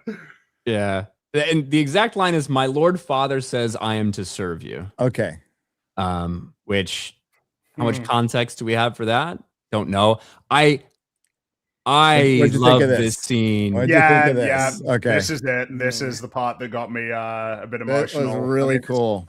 This is a beautiful shot, and it's really great thematically, right? Of the nature of the almost like knighthood or the values of a knight passing on from generation to generation, and that Arlen has, in his own wacky way, sort of played his part and is off, elsewhere. Meanwhile, his squire now a knight with a new squire for himself are going to go on their own adventure and forge their own destiny. I think it's quite beautiful, actually. Yeah. And any of us who have lost our dads kind of get you a little bit. Okay. See him riding off when you're they with ride the off boy. in the middle. Starlin just peels off to the left and goes across to leave, Dunk and Egg on their way. And it was a surprise to see that, but I thought it was a beautiful scene. Really fucking well done. Like, how often do you Really get like well done. touching moment like that in like the Game of Thrones universe? That's why this show is different to so many other things, where this has actual like a wholesome kind of message and undertone to it. Yeah. And that scene encapsulated perfectly. I have a question for Gary and Ryan just before we get to this part with Dunk riding off. So Dunk, under the technical structure of what happened, he won the tournament. In the book, is it told that that Maekar or Aryan purchases the arms on horseback, which we would have had to have surrendered by virtue of losing the tournament? I don't think that Dunk wins this tournament. Like the Trial 7 is a completely different thing. That's not him winning the tournament. No, he won life. He won freedom. Yeah. So, in fact, unless I missed it, he doesn't get to buy Sweetfoot back. He doesn't have anything. He didn't win anything. He didn't get any money. That's what I was wondering. Like, is he just as destitute as before now, I guess? Yeah, he's just as destitute. And, in theory, he can maybe make a trip to Summer Hall to pick up a little money, who knows? Yeah. Because Maekar's there. But yeah, it's just Thunder and Chestnut that go off. You don't have the Raymond scene with Sweetfoot, although I did love seeing Sweetfoot. That's awesome. I like the addition because the horses are important. Dunk's always talking to the horses. Yeah. Even right at the end of Chestnut, he's like, I don't know where we're going. Stop asking me. Yeah. Kind of thing. But then what I think is going to be pretty controversial. So they end it with Eggs like, maybe we should go to Dorne. I heard they have good puppets over there. And he does kind of look up. Dunk looks, maybe. Mm-hmm. But then we get a post-credit scene with Maekar. And he's looking for Aegon. This is definitely a change. And he's like, where the fuck is Aegon? Where the fuck is Egg? So I love it, but there is crap, my thing just fell out. Give me a sec. Sure. I laughed. I did. I laughed. It's funny. It's really fucking funny.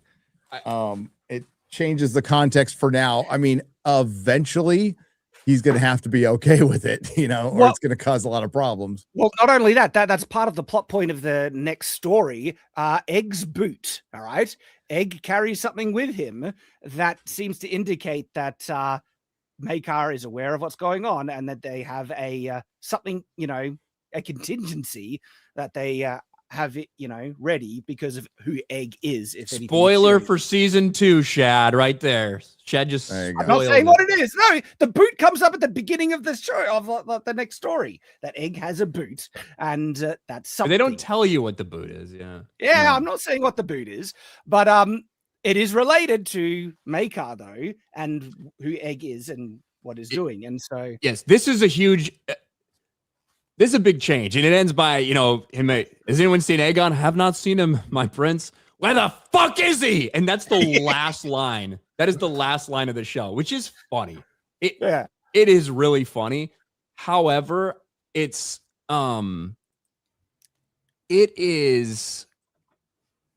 changes a lot. The idea that Maekar, even with talking to Dunk and all of this stuff, doesn't let him go. It's a big deal, and it changes Maekar, and I really enjoyed Maekar in this episode. How much that he truly does love Egg. The thing is, he's just not a good parent. Maekar's not a good father, and he wants to be. He wants to make sure his son is raised the right way, but it is not in what Dunk has given him, what he's proposed. He's not willing to do it. That's what the show is telling us. And so Egg sneaks off and does this without his father's permission. And something has to come. And in the post show, Ira Parker did say that there's going to have to be ramifications for that down the line. Yeah, they So, have to yeah. like Maker has to be okay with it at some point. Yeah, they're gonna have to Yeah. fix it. So But I love what I do love what it kind of shows about Egg, where Egg is just like, screw it. It's in line with his character. He's already run off. He loves Dunk and is just doing He's like, no, I'm going with him. Because he wants to be a better person. And I think maybe even Egg was maybe freaked out a bit by what he almost did, with the knife thing. And so with Egg choosing it of himself and even disobeying his father, it's kind of like Egg choosing the light over the darkness for himself. And I love that. I think that's great. Then also, if you if you run with the we don't know, but Dunk was almost certainly not knighted, then it gives them something in common that they've both chosen this identity for themselves against the wishes of the world. I suppose in this case it'd be more explicit though. and I'll be real, ending the show with the where the fuck is he is a great way to end it, dude. That's a great last Pretty funny. line. It's funny because I like it in the show. I like this moment. I think the scene is funny. I think it's a great way to end it. It does make sense that Egg would do something like this. It is a big change, and it makes me, and it just makes me question if you're just going to have to fix it down the line. And if you've just done this kind of what I think was great character work with Maekar in this, to play it off at the end, for him not to have permission to go, to play it off at the end as a joke, I just don't know if I like it. I like it in the moment, but I don't know if I like it in the grand scheme of things. In the grand scheme. Yeah, that's fair. That's fair. And we'll see how it plays out. We'll see how it plays out, but that's it. That's the end of a brilliant season of television. And I'll say it again. Like, this is what every time I watch something, this is how I want to feel. I want to I can't wait till that Steelbook 4K Blu-ray comes out. I've already looked for it to see. I'm sure it'll be out in three months or so. I want the soundtrack. One thing I noticed that's unbelievable, and I was kind of going back and forth with Mike S. Miller on this on Twitter today.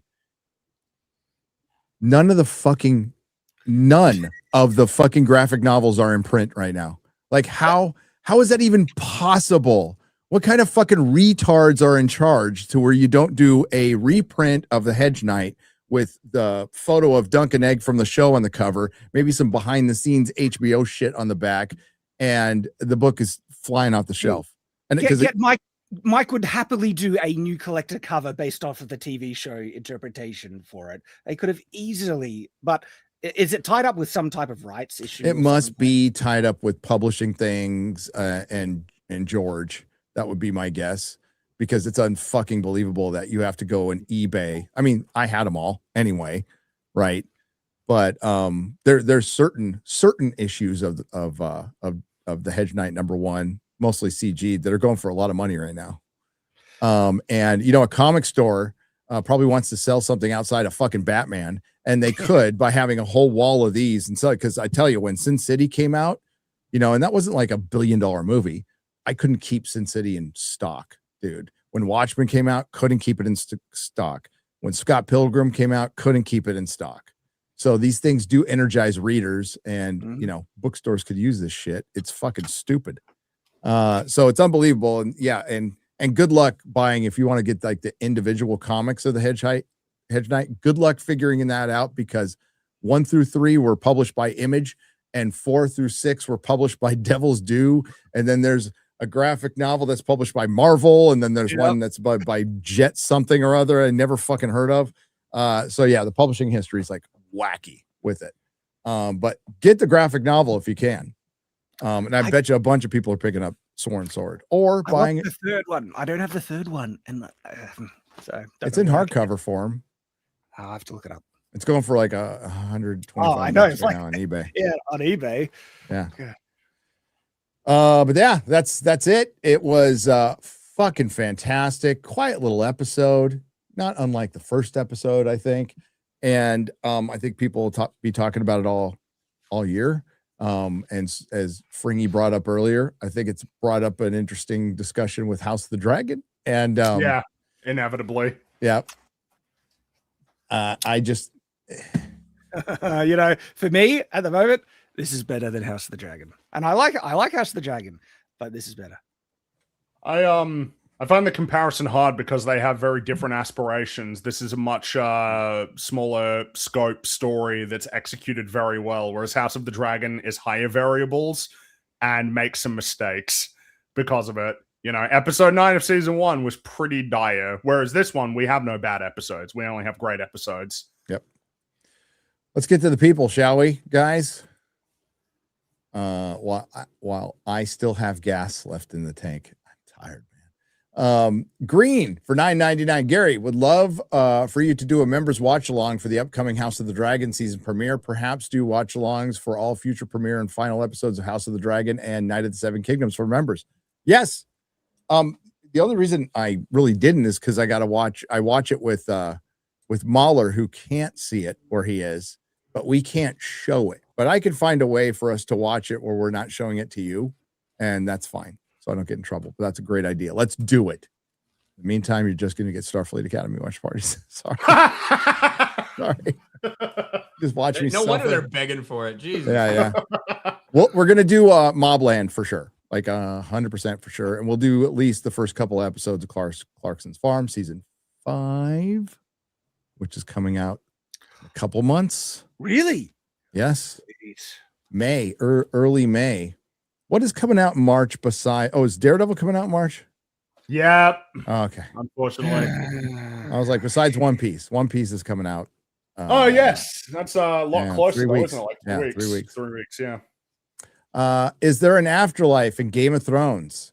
Asked Jesse George for 2 Canadian pesos. The only gods that aren't real in Game of Thrones are the 7, which is funny. Yeah, I think the 7's a fake religion. So ironically, the one that most of Westeros follows, they believe that there's a heaven and a hell. But I don't think that that's real. We do know that the old gods have power, and we do have a depiction of somebody dying and kind of what happens to their soul. Vermeer Sixskins, Gary. Yeah. Oh, yeah. If I remember the Vermeer Sixskins chapter where he attempts to warg into a woman and then they both die or whatever, I feel like they talk about his spirit. He becomes one with the weirwoods and stuff. With the weirwood and nature. Like, yeah, he becomes one with the world. So, yeah. So in some semblance, we have a slight description of that. The Jazz in 16 tons was a weird choice, but I liked it at the end. I like 16 tons at the end. I did. The Jazz was weird, but I just don't like Jazz. So Ryan says Ryan says no afterlife. Jon Snow confirmed it. Just because Jon Snow said he saw nothing in the book doesn't equate to a Song of Ice and Fire world. Well, the show. Yes. Yeah. That's what I mean. Yeah. Mark Hancock for $10. What are the odds we get more episodes next season because it was good? I don't think very good. Shouldn't. I think because they can't. I mean, they stretched it to the limit with 6 episodes for this. Yeah. This was just how it should be. I mean, HBO might want that, but they shouldn't do it. Most of the stuff that they added, I liked. Some of it I didn't. But I think that you should stay true to the source material, and that would be another about 100-page novella.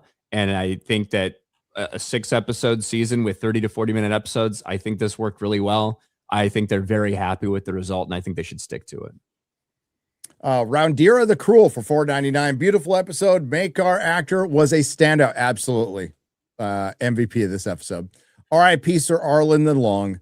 Thanks for all the fun for these past 6 weeks. See you all again in June. Hell yeah, Roundira. Mm-hmm. We'll see you in June.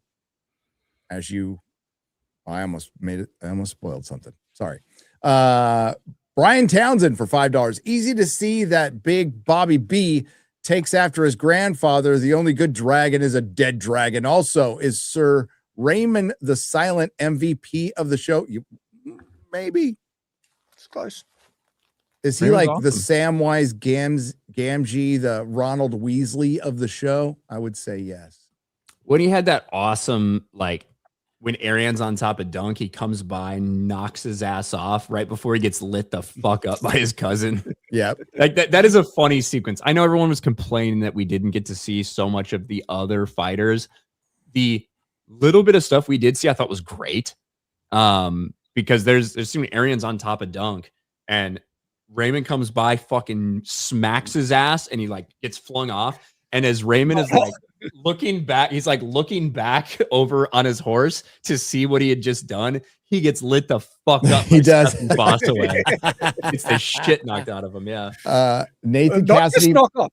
Oh, sorry. I was just Go on. Go on. Oh, it's just me being nitpicking because he doesn't just knock him off of Dunk. He literally knocks him into the air, like launches him. And so I'm doing a fight review of that entire scene. So that should be out next week. And we talk about that moment about how difficult is that to pull off. Nathan Cassidy for $4.99. If you thought the people had a bad reaction to Rafe, wait until they see the Red Widow next season. Overall, what a great season.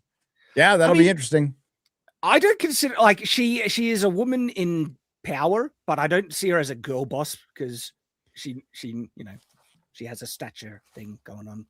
Lady Rohan Weber, there are going to be people that see her and you're just like, ugh. But she's from the book. It is directly from the book. And George writes a lot of people who could be described as girl bosses in certain ways.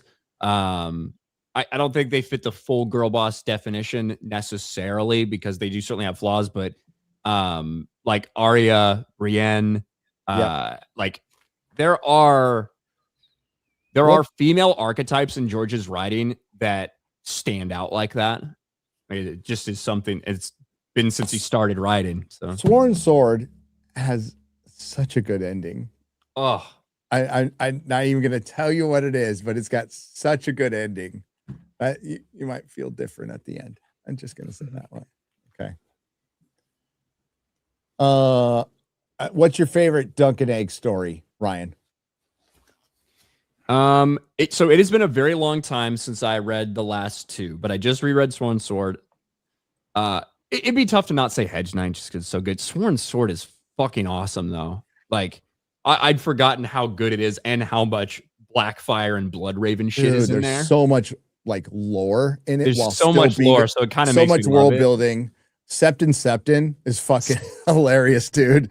So Septon, a mule named Maester. Like, there's some funny shit in it. So I'm a mystery. I love Mystery Knight, but you know why? Yeah. You know why? Sworn Sword might be it, but it might just be my bias because I just reread it. Shad. Yes. What's your favorite Night of the Seven Kingdoms story? Hedge Knight. I mean, I have not been able to read the Mystery Knight yet. I haven't got the graphic novel, like I said, and so I'm going off the first two. And the Hedge Knight. I'm thinking write fucking novels, Shad. There's an audio I'm book. thinking of getting the do you book have now. ears? Yes, that is the next option. But I came into it through the graphic novels and I love them. And so my preference would have been to read the graphic novel of it, but it's a bit hard to get at the moment. So I might do the book because I do want to know that last story. At the moment, Hedge Knight is my favorite. Okay. It's great. It's great. Yeah. It's great. Fringy hasn't read the book, so I would have asked him. I probably will. Yeah. And I'll probably actually go through Game of Thrones properly, unfortunately, even if I know where it ends. Yeah. Or alternatively in the books that it doesn't end. That it doesn't end. Well, that's honestly, that's a better option than watching the show again. Yeah. It honestly is. If they continue past season 3, do you have trust that the writers, after it's reported that George provided them with an outline for future seasons? No, because what's helping these is George's dialogue, which they are using damn near word for word. And it's really good. It's really good. It's really good. Do I think if George is going to finish anything, it will probably be a Dunk and Egg novella. 1. I'm not going to say 2. I'll say 1.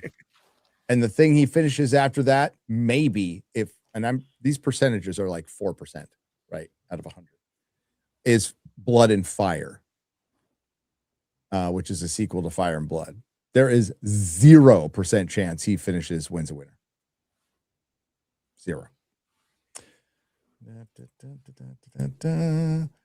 LOL Makar at the end was excellent. Also 16 tons. Hell yeah. Thanks for being a member, Wesley. For 57 months. Holy shit. A true knight always finishes a story. LOL. I know. Or you could just say a true knight always finishes. Yeah, like with what they're talking about, how much George loves it. It's not a meta comment on George, but it's impossible not to think of it that way. Like, no, it's actually about Dunk. Yeah, it's 100% about Dunk. So, but yeah, that screen cap's going to make the rounds. And people are going to go, George. You know, hell, I might. I did think about it. If you're like, it's a shot at George. It's not like the way Ira Parker has been such like a sensitive bitch and making sure to just suck George R. R. Martin's dick at every opportunity. It's not a shot. I just finished my watch of all of Game of Thrones before this episode, and yikes, I can't imagine watching all of that for years just to end up where the last seasons. But we did, Ty Robs, for $4.99. We did, millions did. No one heard a loyal word he said. They should have seen it in his eyes, what was brewing in his head. He's a little foss away. Raymond Boy learned fast. Says Webhead Mike. Been a member for 22 months. So the green apple Fossaways are Dardarians? Yes. So the thing is, we don't know anything. All we know is Raymond Fossaway started the Green Apple Fossaways, and we know that in the time of A Song of Ice and Fire, the Green Apple Fossaway branch is still around. So we don't know how many kids he has. We don't know anything like that. No. As I said, I think it was funny. Like I do think it was funny, and he seems to be rather happy. But the idea that a Dondarrion may be the branch of the Green Apple Fossaways is it's interesting. Not like you could have just made it so she wasn't pregnant. You know what I mean? Well, would I have any issue at all if she wasn't pregnant? Probably not. Who cares? They might have thought about that, but then there's also sometimes you do the joke because it makes people laugh. Yeah. I mean, it's not going to have any repercussions on the fucking story after this at all. Like, he barely gets a mention in history books. So yeah, I'm wrestling with the May card change more than that's one we can talk about. Yeah. Raymond, the clear virgin who like went to this fucking, went to this tournament. A fucking squire came out a knight, and he's gonna have his own fucking lordship, and like he won. He's fine, and he's a good dude. He's a good dude. So you know what? That kid's going to be better off with him. Period. B chain for $2. Nerd shit. Uh-oh. That's all we talk. That's all this show is nerd shit. This show is nerd shit. This channel's nerd shit. Does Egg turn himself into a dragon and Dunk has to put him out? Sorry, I had toys. I had a toy-a-lanch on the left. That happens all the time. Some fucking random toy falls down. No, you're talking a little autism as far as the comment about the foot and how important that foot will be to the realm. We don't know what happens at Summer Hall. We know Dunk survives though, which is new news, which got the lore people all happy. Mexi Rage for $10 says Raymond Fossaway really clearly have never fall in love with your first stripper or entertainer. Hey, he got her name, supposedly.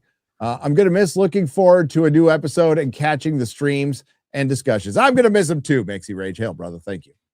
Thank you. I owe my soul to the company store. What a bizarre song to end it with. I know it was surprising. Ending with a, obviously relatively modern song in a fantasy series. Love the episode, but Jazz and 16 tons? What the fuck? I'm with you on Jazz. I'm like, yeah.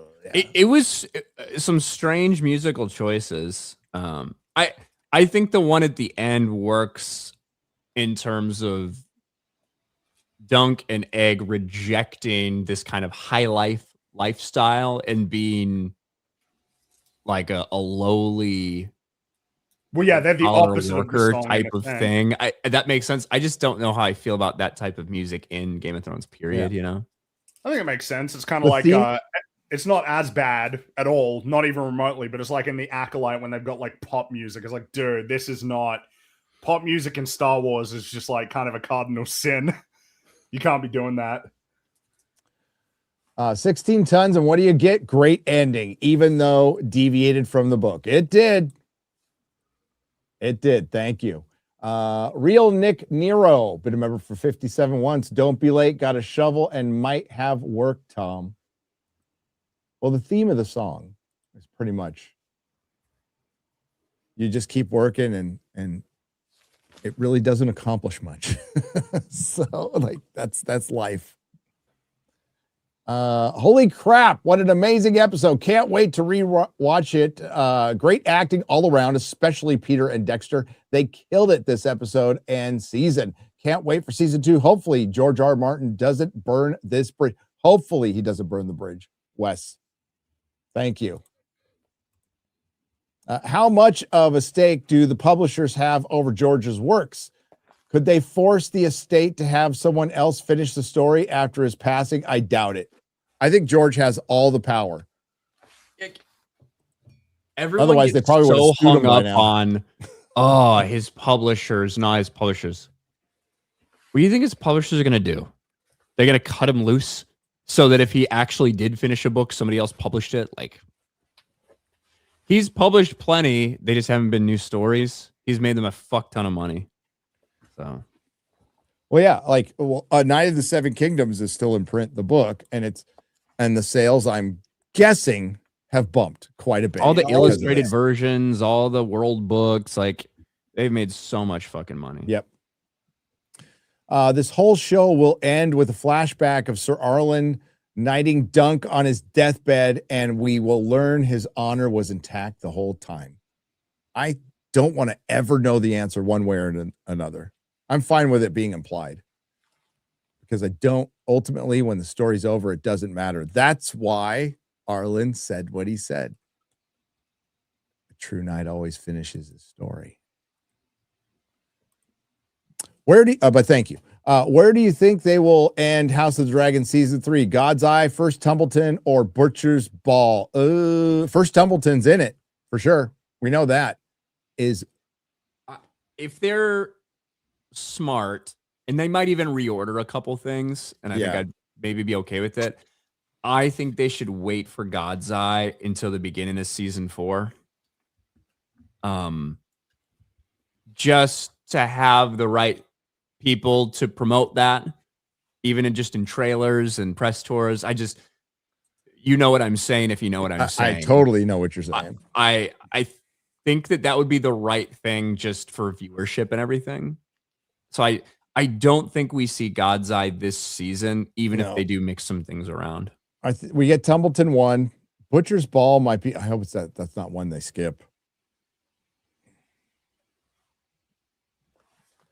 Or make sure, I don't know, edit down. I don't know. Ryan and I were talking about it earlier today. I definitely want to see Adam Valerian go to the Isle of Faces. That is something I want to see. That'd be fucking sick, especially since we saw Green Man already. Yep. I want to see that. Brian Townsend, wait a minute. Where's the long man? He is sick. And I know he's not happy he's missing this. The shows made Makar one of my favorites. Yep. Look at how they did that, man. Well, good acting will do that. Good writing and acting will do that. Who wins? Prime Dunk versus the Mountain. Mountain in a heartbeat. The Mountain Savage. I guess here's the thing. We've never seen Prime Dunk. Yeah. We have never seen a actual story with Prime Dunk. So it's tough to judge how good Dunk actually gets. Yeah, we know he's in the King's Guard. We know all the stuff, but in terms of prime Dunk, I don't really know what it means. Well, he fights Lionel Baratheon. Yeah, when Lionel's old as way fuck. in the future. Oh, he is too, but yeah. Yeah. I mean, he becomes Lord Commander. I don't think do you think it's all just because he knew Egg? Yeah. Okay. I'm just saying that we don't. No, I'm fine with that. We have a ton of. I just don't think we have a ton of evidence that. He's tough. He's scrappy as fuck. That's the one thing. I don't think I'm giving anything away. Like, for sure. I don't think he's like this super skilled fighter, but he's tough as hell and just can take a beating and stay in a fight, and that's a skill in itself. Yeah, but the Mountain is actually a good fighter, and he's fucking horrible. So, and he's massive. He might be. Yeah. He's probably bigger than Dunk. I think he's bigger than Dunk. Isn't he almost 8 feet tall? Yeah, we. That's the thing. Dunk. The reason Dunk ends up winning a lot of his battles is because no one's ever faced anyone as strong as him before and stuff like that. I'm not trying to disrespect Dunk, but I think people are overhyping him a little bit. Get well soon, Mauler, says Derek M for $5. He will. He'll be fine. Bonesaw is ready for $10. Says, really love this season overall and a great finale. Not sure about the one potential change with Raymond and the new person he met. That doesn't bother me. But this finale hit all the right notes otherwise for me. Hail. If like the worst thing possible is there's a hooker who's pregnant in the show, we're eating pretty good. We're eating pretty good if that is the worst complaint, because I just watched an episode of Starfleet Academy that made me want to gouge my eyes out. So, hey, brother. People are like, how did Oberyn beat the Mountain? Oberyn's really fucking good. Oberyn's a really fucking good fighter, but mostly he's proficient with a spear. That's why he was able to beat the Mountain. If Oberyn had faced the Mountain with a sword or a fucking battle axe or a mace or a morning, it doesn't happen. And just by the way, just for the record, Oberyn got his fucking skull crushed by the Mountain. Like just so, so he didn't really win, did he? Yeah. And Oberyn is top 3 fighters in all of Westeros. Yeah. At the time.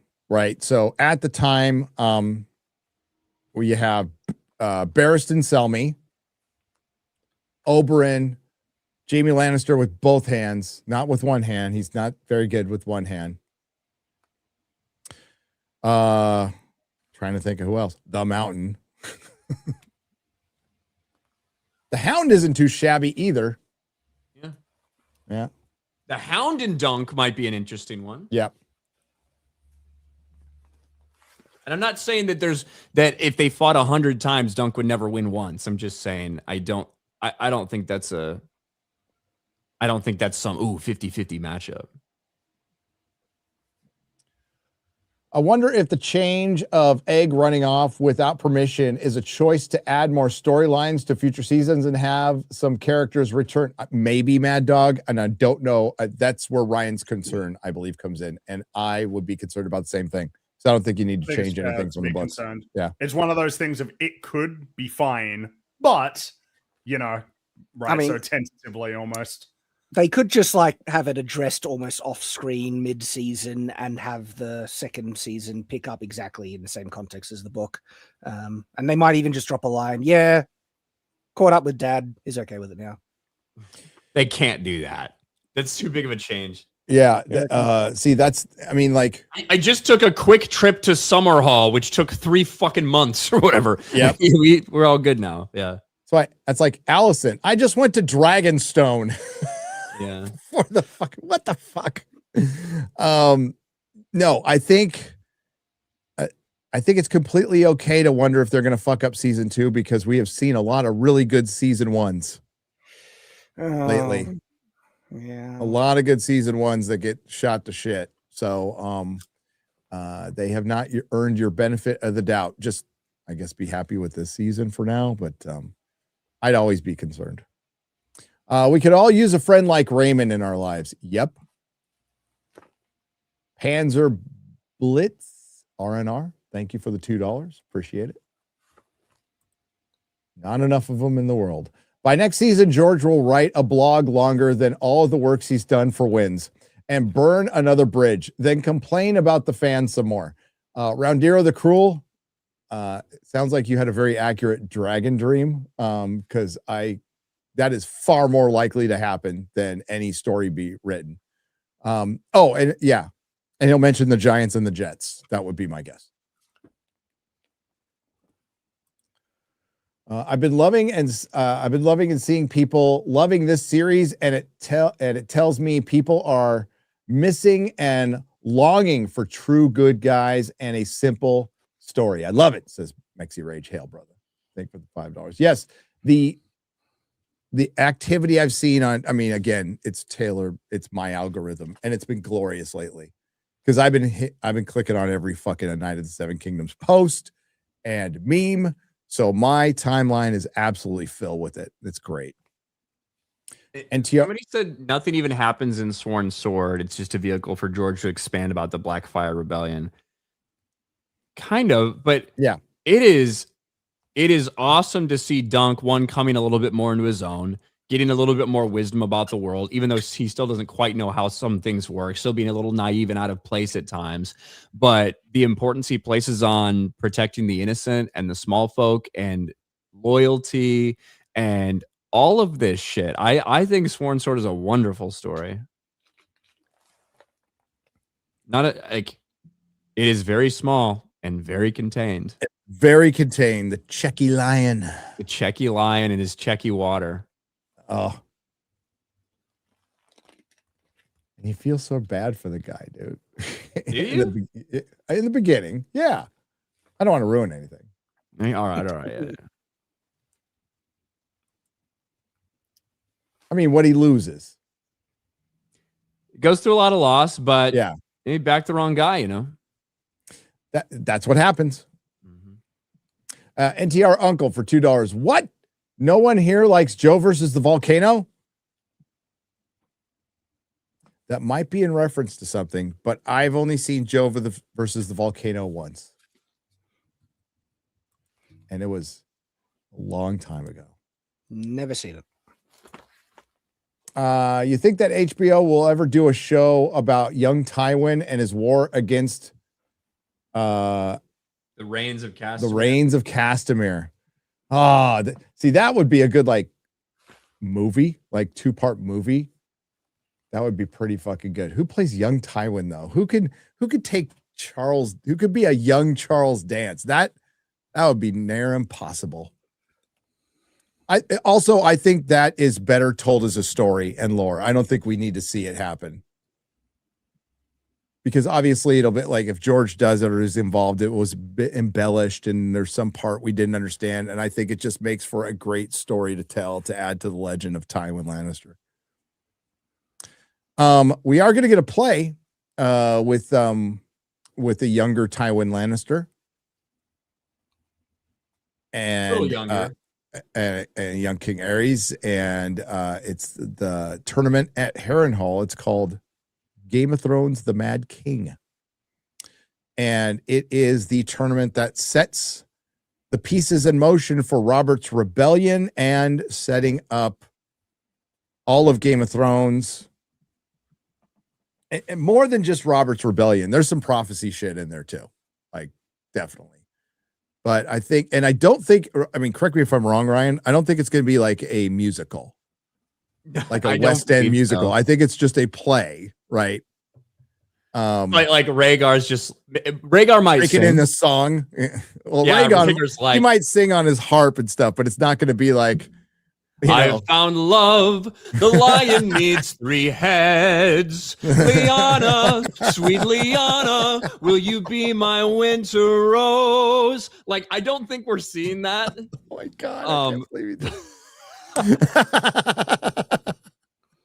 I don't think we're going to see that, but no, maybe we'll be shocked. No, it's in the Shakespeare Theater, so I think that's somewhat respectable. But we might have Rhaegar sing a song because canonically He Rhaegar sings, yeah. he does play the harp and sing. But there's a point which he does that, and like Lyanna kind of breaks into tears and is weeping because of how beautiful it is. So Damn straight it is. no one's gonna have any context for that, but yeah. Does it really matter? It's Ryan singing. Ryan can sing. Actually, I could sing in Yes. a theater production. I could do that. Ryan's got a beautiful voice, and like a couple of homos, we're gonna go out and see the play. Yeah. We're gonna fly to the UK together to go watch Yeah, the play. dude. Yeah. Oh, I ever tell you a story? I was gonna say that's the gayest thing I've ever done, but I ever tell you this? I told the story for the chat. I was married before I got divorced, and I reconnected with Melissa. So I moved to I decided to move to San Francisco. So I go into Oakland Acura, this auto shop I work at, and I'm like, guys, I'm putting in my 2 weeks notice. I'm moving to San Francisco with someone named Mel, who's a hairdresser. And they're like, what? I let it roll for a little bit. I let him think. I let him think I was moving up to San Francisco for some dude. Was Dunk ever knighted? No. Maybe. Probably not. Probably not. He I think, wasn't. yeah, it's pretty much confirmed now he wasn't. It's not confirmed, but it is heavily implied he wasn't. There's a string of hope for people to hang on to. I don't think they should confirm it, but I think the story is better and means more with him not knighted. All right. See, I don't get this. I mean, good series overall. Also, Bracken over Blackwood, Gary. How? What is likable about the fucking Brackens? They fart in Dunk's face. They're fucking cooler. What are you talking about? The No, they're Blackwoods are such not. queers, dude. No, they're not. The Blackwoods are way cooler. They got a werewood tree. It's their sigil that's dead, but a bunch of crows go land on it at night. That's fucking awesome. And they have honor because they didn't flip on their lord as fast as the Brackens did. The Blackwoods produced one of the most evil motherfuckers who's ever been known. No, one of the greatest dudes who's ever been known. Bloodraven is an evil son of a bitch. He does what needs to be done. Okay, he moves the chess pieces. Hey, so Makes made a the good hard point. Bittersteel decisions. is a Bracken. Isn't Bittersteel a Bracken? Yes, Come on. yes. Bittersteel's a fucking traitorous bastard. I don't know. Was he? He came from the But wrong he's country. legitimized. You can legitimize all day long. Did the realm see him as legitimate? No, half of them did. the realm saw Joffrey as legitimate to make him a good king. Well, no. All right. Not gonna lie, I do like the show, but I do feel it's benefiting from the cheerleader effect. It's simple and good, but academic, etc. Make some think it's great. I think it is great because it is. Everybody might not feel that way, but in its simplicity, normal shows what they just did. Normally that'd be boring as fuck. It would absolutely be boring as fuck. But There's some people that think this show is boring. Sure. And I think they're wrong, but There's people who thought Game of Thrones was boring. There's people who think Lord of the Rings is boring.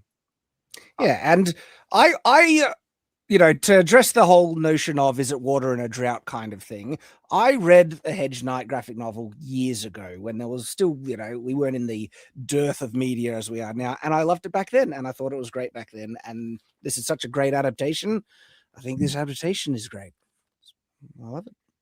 So, but undeniably, it benefits from the stench of Hollywood. It benefits. Yeah. It does benefit from a bunch of people saying it's really good and then people tuning in. Yeah. But I mean, then at the same time, you have a bunch of people saying it's really fucking good. They tune in, they're kind of disappointed by it, and they're going to voice their opinions. Sure. I think the show is really good to great. I'd probably have to do a whole rewatch to like put my finger on it. But I think it's either way. I think we're splitting hairs there. Yeah. I mean, we're talking about, is it I mean, I wouldn't call it a 10 out of 10 show. No. Yeah. No, I wouldn't say that. No. I think we're talking 8.5, 9. That's genuinely what I'm thinking. Like in that area. Yep.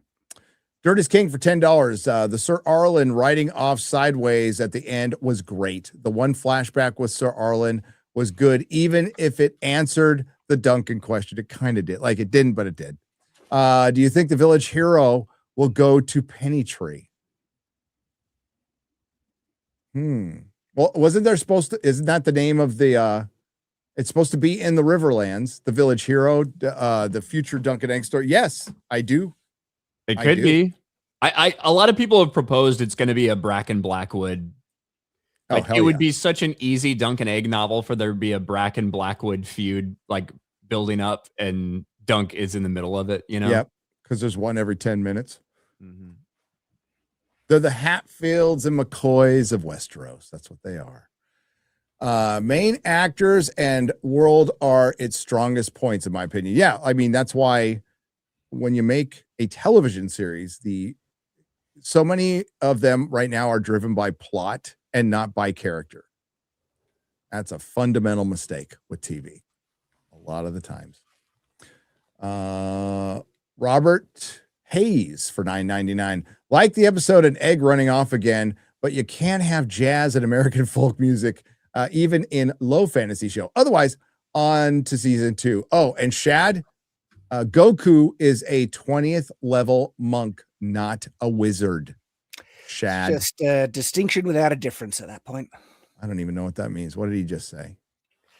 Just a distinction without a difference? Would that be a difference without a distinction? Yes, that. Okay. Weird music choices. Totally. Otto Mata says hashtag Arlen's can of Monster. Yes, that one's been going around a lot. Get up. Don't drink Monster, though. Give you kidney stones.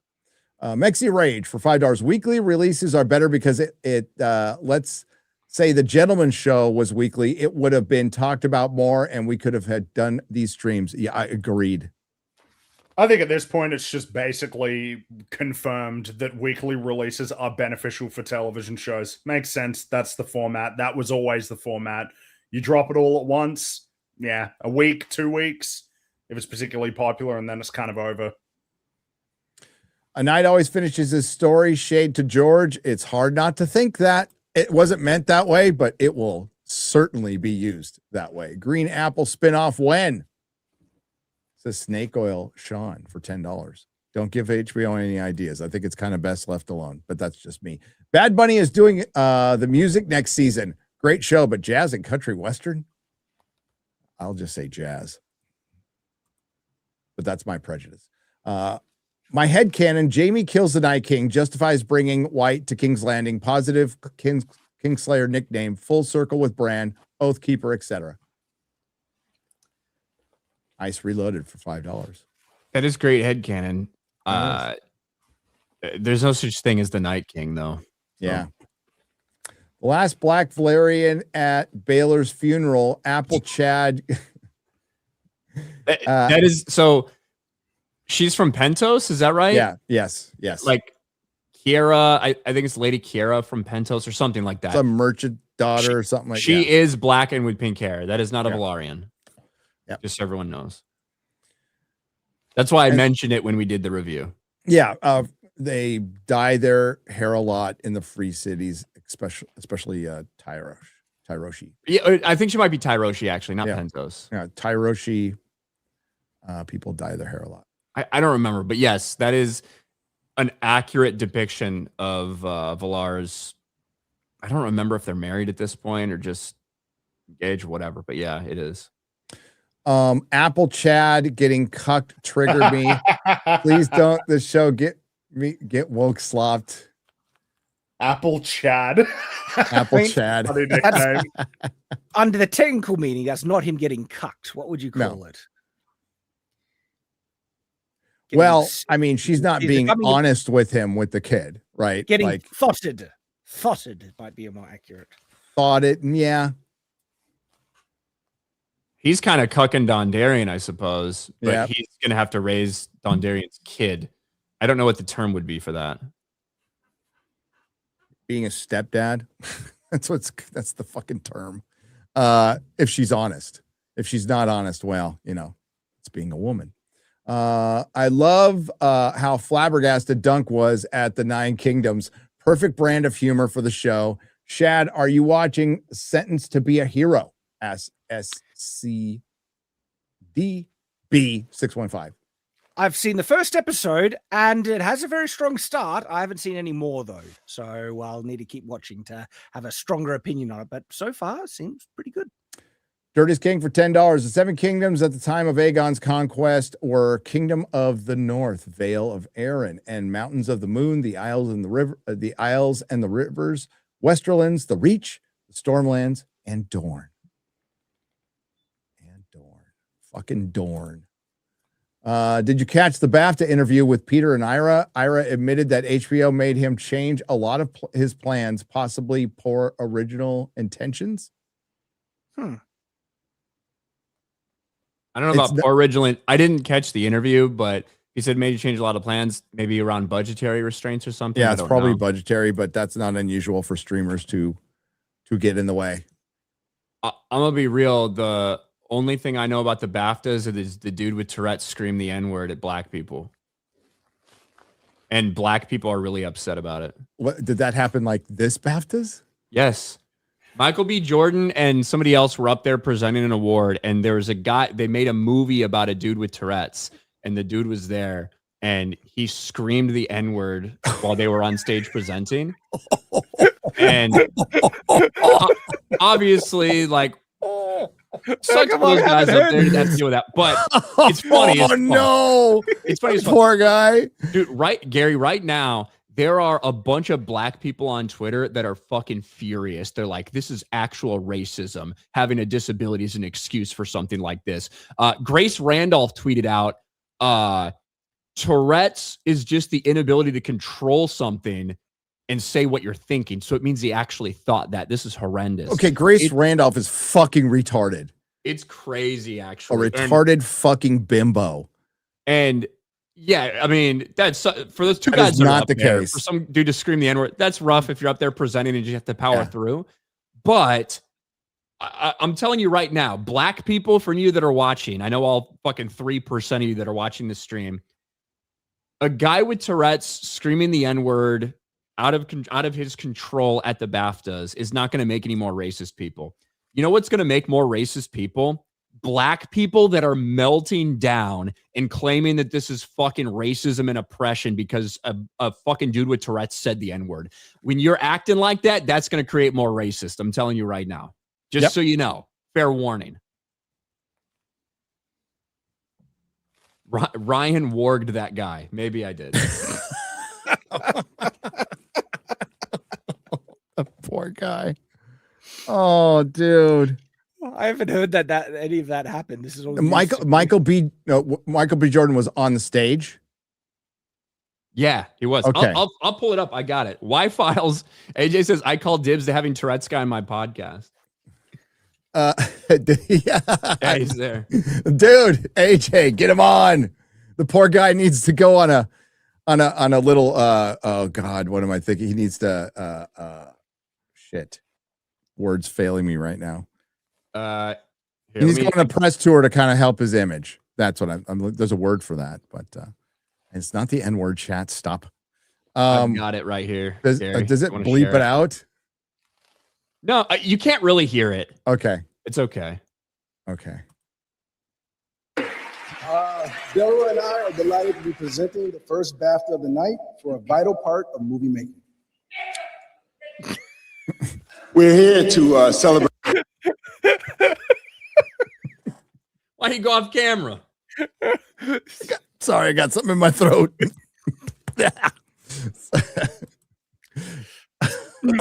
It's terrible, isn't it, Gary? This is just sorry. But I'm The going to talk about it reaction tomorrow is- morning on Daily because I have a bunch of shit bookmarked of like Apology tour. Yeah, that's that. it's actually crazy. Queer Latifah, black woman, says Tourette's syndrome doesn't make you call black actors winning awards the N-word. This is just overt racism. Call it what it is. Coolness 941. So disgusting. I can't believe they had to stand there and take that. He better issue a public apology. Tourette's isn't an excuse to be racist. I want him to see go up and go. I just want to tell everybody I have a prepared statement. I'm really go fuck yourself. Yeah, it's insane. Jesus And- Christ. Look, this is how you know it. The reason we have so many problems in America is because everything is so good. Let's just be honest. When everything's good, when you don't actually have any real problems, you have to invent problems of your own. And that's what is happening Problems right with now. an It's really affluent what's happening society. in general. Absolutely. And so for people that are sitting there, and only like 10% of people that have Tourette's have corporalia or whatever it's fucking called when you can't control what you say. The idea that you have black people saying he's actually a racist, this just allows him to say it, or this is overt racism. The motherfucker's got Tourette's. What are we talking about?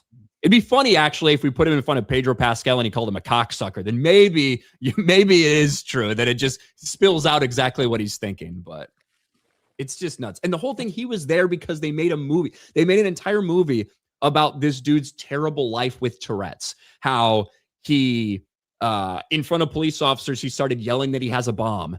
How he told people that he was a pedophile. Like all these things that he just, it like ruined his life. And somehow the N-word is worse than what he just said right there.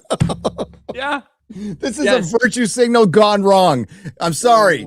Not the guy, the people making the movie and then them giving it a bunch of awards. Do you think it's an award? You think they're giving him awards because it's some fucking great movie? No, it's like, oh, it's somebody with a physical disability. We can make ourselves look really good right now by giving him an award. And so you just dropped the N-word.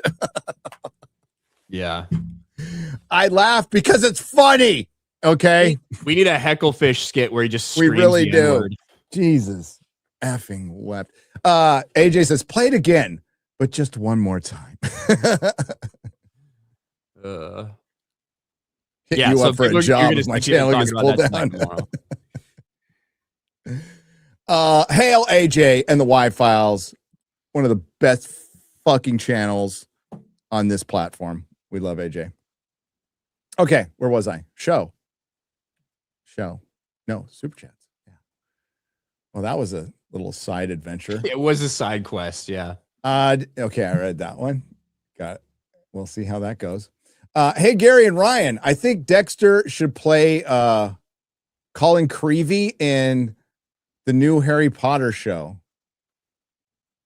He would be bad as Colin Creevy. It's so weird in the audio play. Colin Creevy like sounds old. You know, In the fourth book, he does. in the fourth book, yeah. Once he gets aged up to third year, yeah. Yep. My Game of Thrones cherry has been bursted. I enjoy it. Oh, Nick, I hope they were gentle with you, buddy. I'll be seeing you soon. I'll be up in your neck of the woods. Corvo the Crow for 1999. Raymond has a legendary knighthood story. Got knighted by the Lord of the Stormlands before a trial of 7 defending Dunk before he was famous against the crown, and they won. Then founded a house and married a whore. Have you seen some of the princesses in Westeros? Have you read about them at all? They're a bunch of whores. Some of them So are. I honestly don't see the difference with a lot of them. Hey, she is a whore that everybody's been simping over on Twitter for the last 4 weeks. Just saying. I don't mind him ended up with her. I don't like that she's pregnant. That bothers me. I mean, is she, or like is she just lying to get him to marry her? I guess we don't know. She seems pregnant. We don't know. G Cools for $5. What is something or someone you're excited to see in House of the Dragon season 3? For me, it's Darren, and I need a good person to root for in that show. is Daron going to be good? Like Daron's awesome. I'm more excited to see Tessarian than I am. Yeah, Daron, yeah. Honestly, yeah. You're not supposed to. I mean, like, here, I'll play it again, Ryan. I'll play it exactly who you're supposed to root for in this show. Because here it is. Both sides are genocidal, crazy war criminals. So I think we should all enjoy seeing how they die. That's pretty much. No, I mean, I feel Dragon. the same. Like the Yeah. idea of needing a team to root for, it's just not necessary, in my view. It's like, yep, I'm fascinated to see the story and mostly see them all, destroy themselves. I think Damon's awesome. He's not a good dude, but I think he's awesome. He does go through a character arc, and it'd be interesting to see where he ends up. Oh, certainly after the Harrenhal stuff, yeah. But I mean, that's where the investment comes from. It's like, yeah, these are interesting characters. Doesn't mean I like them as people. Certainly not. it's one of the problems. Is I do think you have characters that you care about and are really interested in, and might even be rooting for, even if they're not good. I think that's what makes this show so much different than Night of the Seven Kingdoms, because it is very, even though there's some complexity to it, it's very clear who's on the good side and who's not. Even if it might switch around a little bit, Dan, or people can change. In House of the Dragon, both sides have completely valid reasons for thinking they're completely full of shit. Both sides kind of have arguments for why they should be in power. But it's just such a power grab, and it's full of so many kind of shitty people. Yeah. And that's one of the things that people worry about in the show, is that they're making it too Team Rhaenyra is the good team. Yeah. And that's I get been that. a concern. Is that the show, or is that the meta, though? Do we think that the show pushes in that that's a really good question. You know what? This season will decide that. Yeah. A lot of things happen in this season that, depending on how they portray it, it's going to be telling us for sure whether the writers are telling you to root for this team or not. Yeah. And I think it's 50-50 right now, because these are the same writers who thought Rhaenys stepping on a bunch of mothers but not killing Alicent because she's a mother. They wrote that. Well, yeah, the show thought she was great, which is really awkward. Because she is not. That's why I'm really enjoying when people go like the queen who never was and the king who never was, and I'm just like, she would have been a shit queen. And she, even without that, she's much better in the books, right? She's wise in the books, right? She's bitter in the show. She's like a bitter, like she'd be a terrible queen. Book, Rhaenys, different story. What we know, by the way, 88 El Guapo for 50. Hey, oh, brother. The fact that they opened the episode with jazz music from an era of The Birth of Cool by Miles Davis was absolutely diabolical and had me in stitches.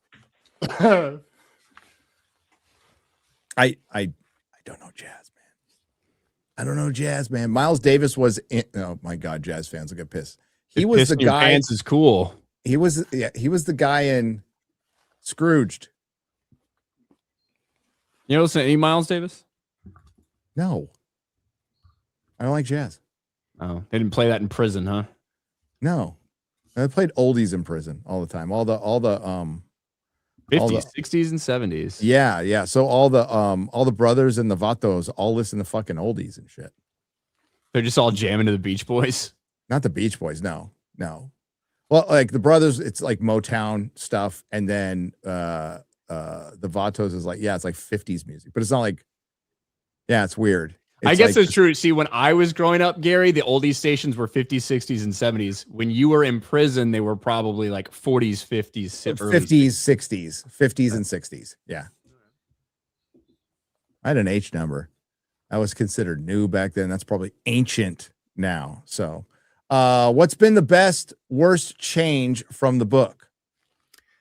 For me, the best change was the expanded fight scene of episode 5, where they added more action, and also that led to that big get up moment. I felt that was a brilliant kind of addition. The worst thing was omitting the line from Steely Pate, where he says, why are they forced? I says, because you're a knight that keeps his vows. Those would be my two. It's hard to argue that that's not the worst change. And the thing is, it's not even like, I don't even think it was very intentional. I truly just, they kind of forgot about the Iron Fleet. Ira Parker kind of forgot to leave that in the script, which sucks. So it doesn't feel like it was very intentional to leave that out, but it is the worst thing. I don't know about the Maekar thing at the end. It's really going to depend on what they do in the future. Yeah. I don't love it because I felt like it's done as a joke. That it works for me in the episode. I thought it was funny as fuck in the episode, but I don't know how it'll play out over time. Yeah, we'll see. I agree with that. Funny at the moment. I'm liking it now. I could end up hating that decision. Leaving out the Steely Pate line sucks. I bet it gets repurposed, but it still sucks because it would have meant more in this than even in the future. And I really like expanding Sir Arlen's story. I thought that was fucking great. I really liked I liked a lot of the Arlen stuff. Anyone getting strong Coen Brothers vibe from A Night of the Seven Kingdoms? The absurdity of the human condition, their style wouldn't seem to be good match with the Song of Ice and Fire, but it really works brilliantly here. Season 1 perfection. Says Chucky, $9.99. A little bit. So many people try to be the Coen Brothers, but they just aren't the Coen Brothers. Yeah, I'd only say a little bit because big thing with them is really like subverting expectations and, sort of like even testing what their, like stories are even supposed to be. Whereas this is a lot more conventional, but then, plays around with tone. So yeah, a little bit. Little bit. Ignorance is bliss, Raymond. Don't ask questions. The baby gets its red hair from its mother. I mean, there you go. There you go. Eric K. Mod. Count de Monet, my lord. You look just like the piss boy. Kiss King Louis the 10, that's 16th. Is that 16th, Ryan? Thank you. And you look like a bucket of shit. Fucking Roman numerals get me every time. Numerals get me every time. Vermithor for 20 says a quiet ending to a nice story. They have an amazing library of music to pull from Game of Thrones, and what they use just doesn't fit. I am not feeling good about House of the Dragon, but we'll still have a good time with you boys. Hail. Hail, brother. Vermithor, you're not looking forward to Hot D, huh? No. It'd be cool to cast Harry Lloyd for season 2 or 3, just like Roy Dotrice in season 2 of Game of Thrones played the Pyromancer. He'd be great as Sir Maynard Plum. Who's going to be Sir Eustace? Well, they're writing it. They haven't cast it yet, though. Are they shooting it right now? Hang on. Aren't they finished shooting the second season? I thought. I think they're working on it now. I don't think they've announced it. They know who it is because Ira Parker said we got 2 great actors doing it. I'd love to see who's playing Sir Eustace. That's an important casting. Book of Grudges for 50. I understand Lionel's perspective, but even if he wouldn't have expected death, Baylor certainly risked his reputation with his family. He did, which could definitely have undermined his rule later on. He basically spat in his own family's face. Yeah, and Lionel doesn't care about that because clearly he doesn't like Targaryens. Yeah, I agree wholeheartedly with the super chat. Absolutely. Baylor, it was a very bold thing for Baylor to do. Not something anyone would have expected or thought it was necessary, but he was inspired by Dunk. Matthew Hammond for $5 says, is Shad watching SG1 and Atlantis in broadcast order where he alternates between shows or just SG1 streaming on DVD or Blu-ray?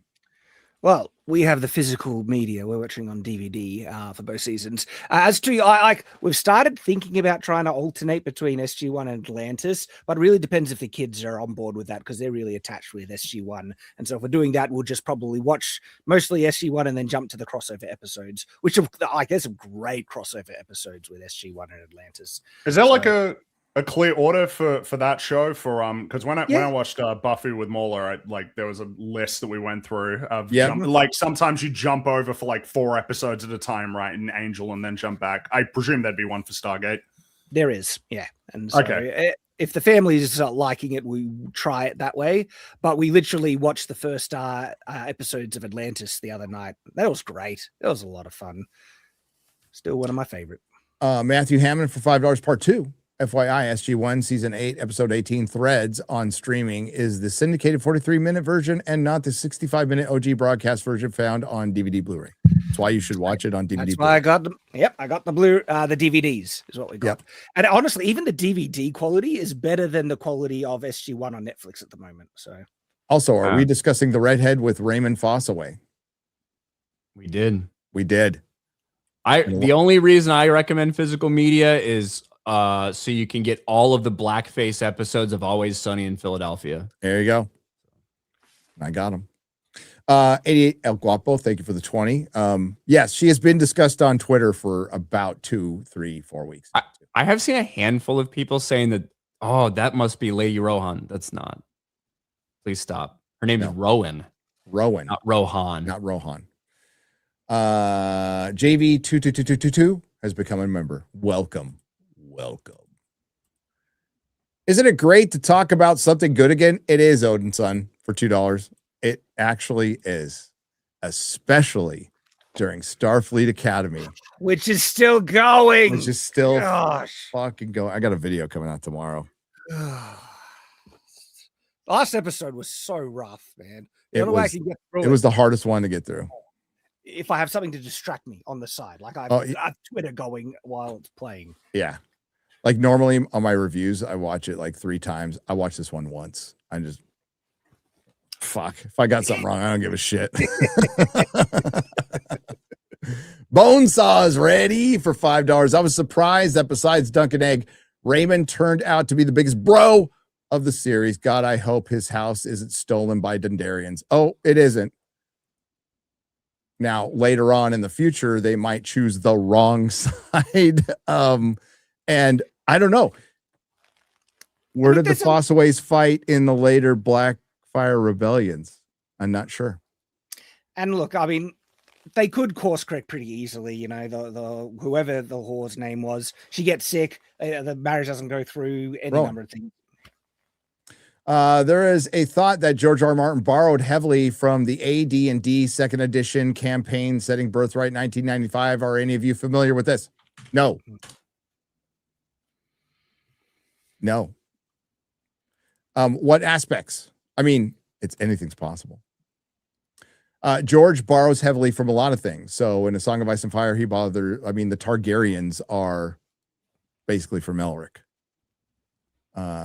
So he borrows from a lot of things. Oh, is this it? Maybe. So R. Hiltshurt said in the chat, he had just DM'd me this.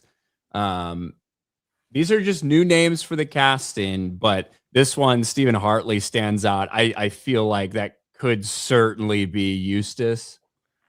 Here's a couple others that have been named.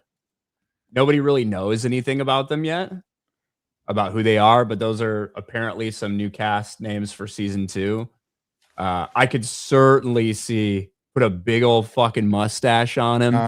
I could certainly be Sir Eustace. Yep. Maybe. Shout out our Hiltzer. Yep. Shout out. I called you out for your Blood Raven simping, that you're a super chat. I don't give a shit. I'm simping. Yep. And if you dye no shame her to hair, my game, guys. If you dye her hair, she could certainly be the Red Widow. Why don't they just get a redhead? She could. The subtext for braid. Yeah. The subtext for Dunk not being a legit knight was already super heavily handed and all over every episode. I don't think much has changed with it being made ambiguous, says Johnny for $10. Yeah. No, nothing has changed. You're not wrong there. Thank you for the streams, says Ash and Rose for 50. If you guys go to the UK to see the play, please hold a spoiler stream or else I will have to convince my husband to get us over there for a business write-off. Fringy/Mahler, EFAP lurker here. Love your streams. Oh, hey. Hail I mean, EFAP. I don't think you're going to have to wait for us to do a spoiler stream. I'm sure it's going to be out there, but we'll talk about it. Oh, hell yeah. We're going to have to, we're going to have to make this a business trip. So we're going to definitely talk about it. Great series, by the way. Stream name is messed up. We fixed it. Thank you, Varn. Not the first time that's happened. Was super happy with the show. Finally, something good is coming out. Hopefully it lasts longer than one season. Also, fuck Canada, USA, USA, USA. Imperial Fist stand for $5. Yep. You lost in the game you invented. DEI I love you. Or DEI love you. Which one is it? Where's the inflection go? Not sure. For $4.99. Gary, the charm we all love. Never change. Cheers. I wouldn't know how. I'm too retarded. Thank you, though. Some stupid punk for $5. I loved Lionel's response to Dunk. They all fought for him. Some died for him. The passing of the prince was tragic, but hardly the only loss. I'm glad he had his perspective and added that because it is worth acknowledging. And it's just character. Ryan's black girlfriend for $10. I love this show because being an asshole to society is paid back in full, and it shows a man how to be a knight. That's a pretty straightforward super chat from Ryan's black girlfriend. Bro. Yeah, whoever runs the Ryan's black girlfriend account 100% like didn't change to what they met to their other account to send that. Yeah. Whoever it is, whoever's been harassing me and asking me for child support for some black kid that sure as fuck ain't mine. I'm like, that seems very straightforward for that account. I see it come up. I'm like, oh shit. I'm like, wait, that's a normal super chat. Thank you. This was great show. I love the books, and I'm glad they did not mess it up. It would be nice if George could ever finish a series, though. It really would. Alpha Wolf for $4.99. Just don't get your hopes up. You'll be disappointed. And pay for this child and pay for his child's.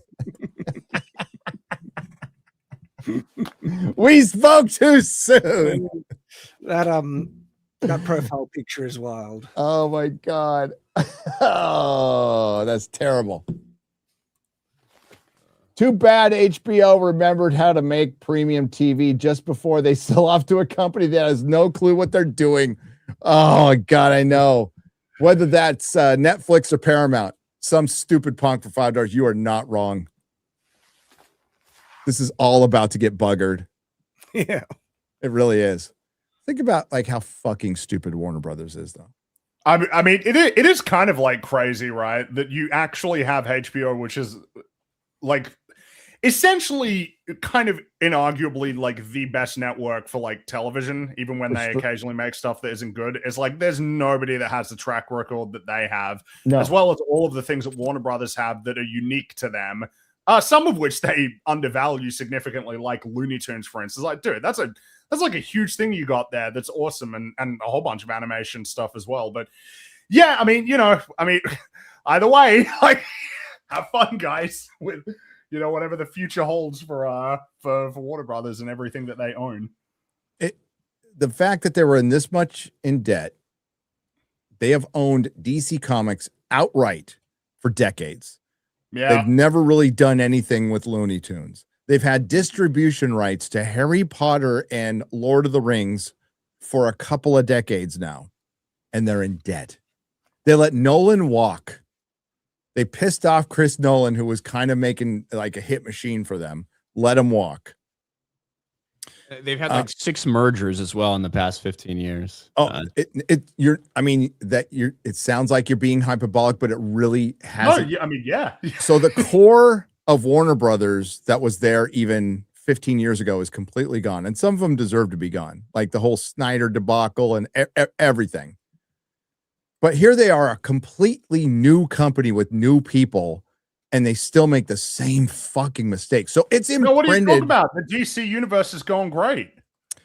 What are you talking about? Oh, They I make sit the corrected. That's right. It's totally a success and everything's Superman great. was really successful. It made Yeah. less money than Thor: The Dark World, but yeah, no, it was crazy success. Not even adjusted for inflation. Man, that was a crazy success there.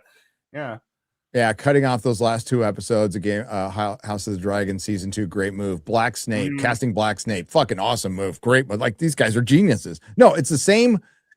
It's same company, different people, but it acts the same way. It's like it's in the air in the building when they get in there. I don't know. There's probably mold in the WB water tower that's like Yeah. distributed throughout the entire thing, and everybody just turns retarded when they drink it. That might be it. We might have cracked the code, Gary.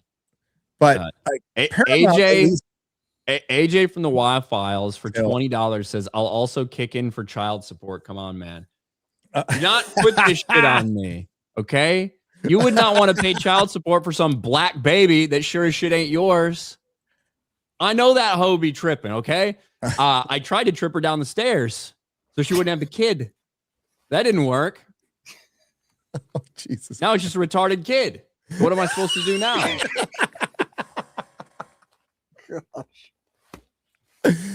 Oh, we love you, AJ. Might want to get out of here. Just kidding. Love you. Hail AJ. Okay. Yeah, fucking Warner Brothers, man. It's shocking how fucking stupid they are. And Paramount, at least they release stuff weekly, but they just let their cash cow go. Like if you're going through the streaming charts over the last couple of months, you see a Taylor Sheridan. There's 2 to 3 Taylor Sheridan shows on there all the time. Plus, he's got like 19 spinoffs coming out. March, we get a Yellowstone spinoff, and that thing will chart. Then there's the Madison. They got the Duffer Brothers, didn't they? Paramount? Paramount got the Duffer Brothers. Oh, They let Taylor man. Sheridan walk and got the Duffer Brothers. And I think they're going to D&D it. I don't think we see a fucking thing from them. No, their reputation is really shit, and I don't know why they did. Well, no, I don't know why they did the behind the scenes thing because I thought that would make them look good. That's crazy. Tricky's not wrong for $5. Targaryens, they either hate each other or really love each other. They either want Sometimes to kill both. each other or fuck each other. That's true. Yeah. We've learned more spectacle equals poor writing and characters getting destroyed. So that is one of the reasons I'm not looking forward to Hot D, says Mexi Rage for $5. I understand the concern. Sure. I don't know if correlation equals causation. You can have spectacle and it still be well written. And you do the work and the spectacle can pay off when you have well written characters.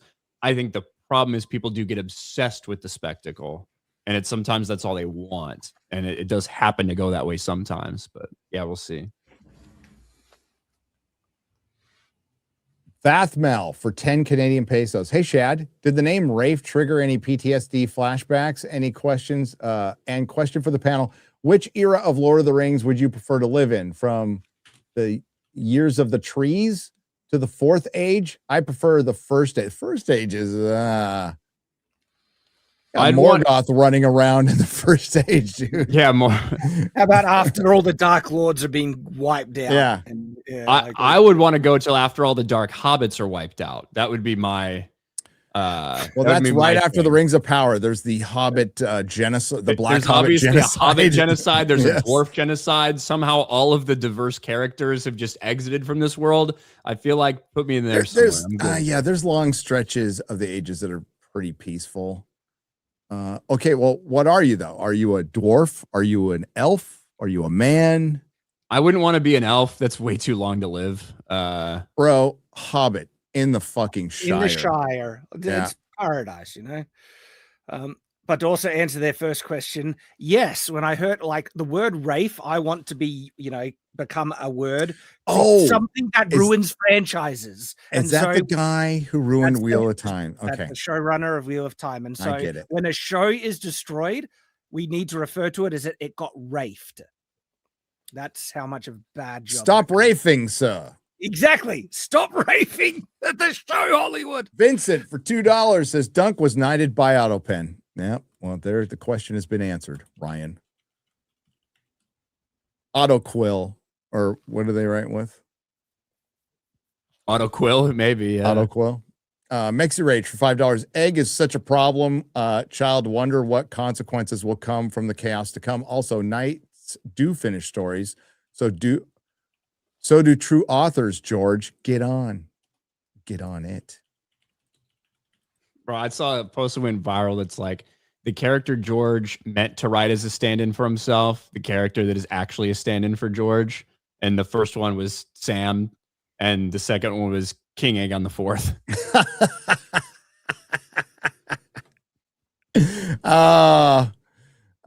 They stick an apple in the Fossaway's mouth as a garnish for the worms, says Stroud. $5 Australian. I like the actor for Lionel's portrayal, but if I'm honest, I prefer him as a book accurate. Euron Greyjoy. Well, Lionel is bigger. He's big. He's a big boy in the books. What if he was knighted? What if he was knighted? What if Arlen said the words while dying, but Dunk, being Dunk, didn't know what Arlen was saying? George tells the actors these things. Maybe he told the director. Well, we have an inside source that he extra duty for $10. So say that again. We might have an inside source that George has actually said the exact opposite. Yeah. Look, it was a loose kind of thing, but Mike, who the artist of graphic novel, I do a weekly stream with him. He mentioned that he thinks he remembers George telling him that Dunk was never knighted, because he worked directly with George in the development of the graphic novel before Game of Thrones was a TV show. And if that's true, because he dropped it on the stream, I was like, "What? Really?" And he's like, "Yeah." So okay, yeah. But that's going off his memory, he says. So take that. Take that for what you will. Mm-hmm. Lionel to Dunk during his invite. You ever been to Tarth? He'll eventually be going to Tarth. Apologies to Ryan, kind of, for letting RBG out of her cage. Makar. Where the fuck is Mahler? What was that? Who's RBG? I don't know. Ruth Bader Ginsburg? Yeah. I don't know. Who's that? I'm trying to no. Ruth Bader Ginsburg. That's the only one I know. We got the breaking news that she died was on an FNT, Gary. I know. I remember. We got a little trouble for that one. Did we? Yes. I didn't say anything nasty. No, I heard it like, from a couple of former mods. We'll say that. I didn't think it was nasty, but it was like breaking news. Ruth Bader Ginsburg died, and it was just dead silent. And so I just said, again? And for some reason, everyone found it really funny. Ryan's black girlfriend is who RBG is. Oh, Ryan's black girlfriend. This is Jane's Addiction. Is it Jane's Addiction or is it Porno for Pyros? Might be Porno for Pyros, Black Girlfriend song. Ryan's Black Girlfriend for $10. Speaking of that. I see Mahler at after party. We got busy. Then I haven't seen him since. Can I trouble Mahler for some child support? Maybe that's why he's sick. See? She's the problem. Neo for 100 Czechoslovakian pesos. Ryan, I love you, except for your forehead. But last time when you spoiled how Arian dies, it's not just about spoiling that he dies, but knowing he doesn't die for the next 20 years. Yo, be mad at Joffrey. For all you people that complain about spoilers, House of the Dragon, Joffrey spoils House of the Dragon. Joffrey spoils Duncan Egg. Joffrey talks about fucking Arian and how he died in like season 3 of Game of Thrones. Doesn't Arian fight? He fights in a major battle eventually. A major battle. Hang on. But I'm sorry if I spoiled it. Sorry, spoilers. Pay attention in the show, and I won't be spoiling. Maester Aemon dies. Most when he's like 107. Most people didn't know if he would survive episode 6. Oh, Arian Bright Flame. Did anyone else catch Dunk turning his head to look at Arlen after he turned off the? Yes, I did.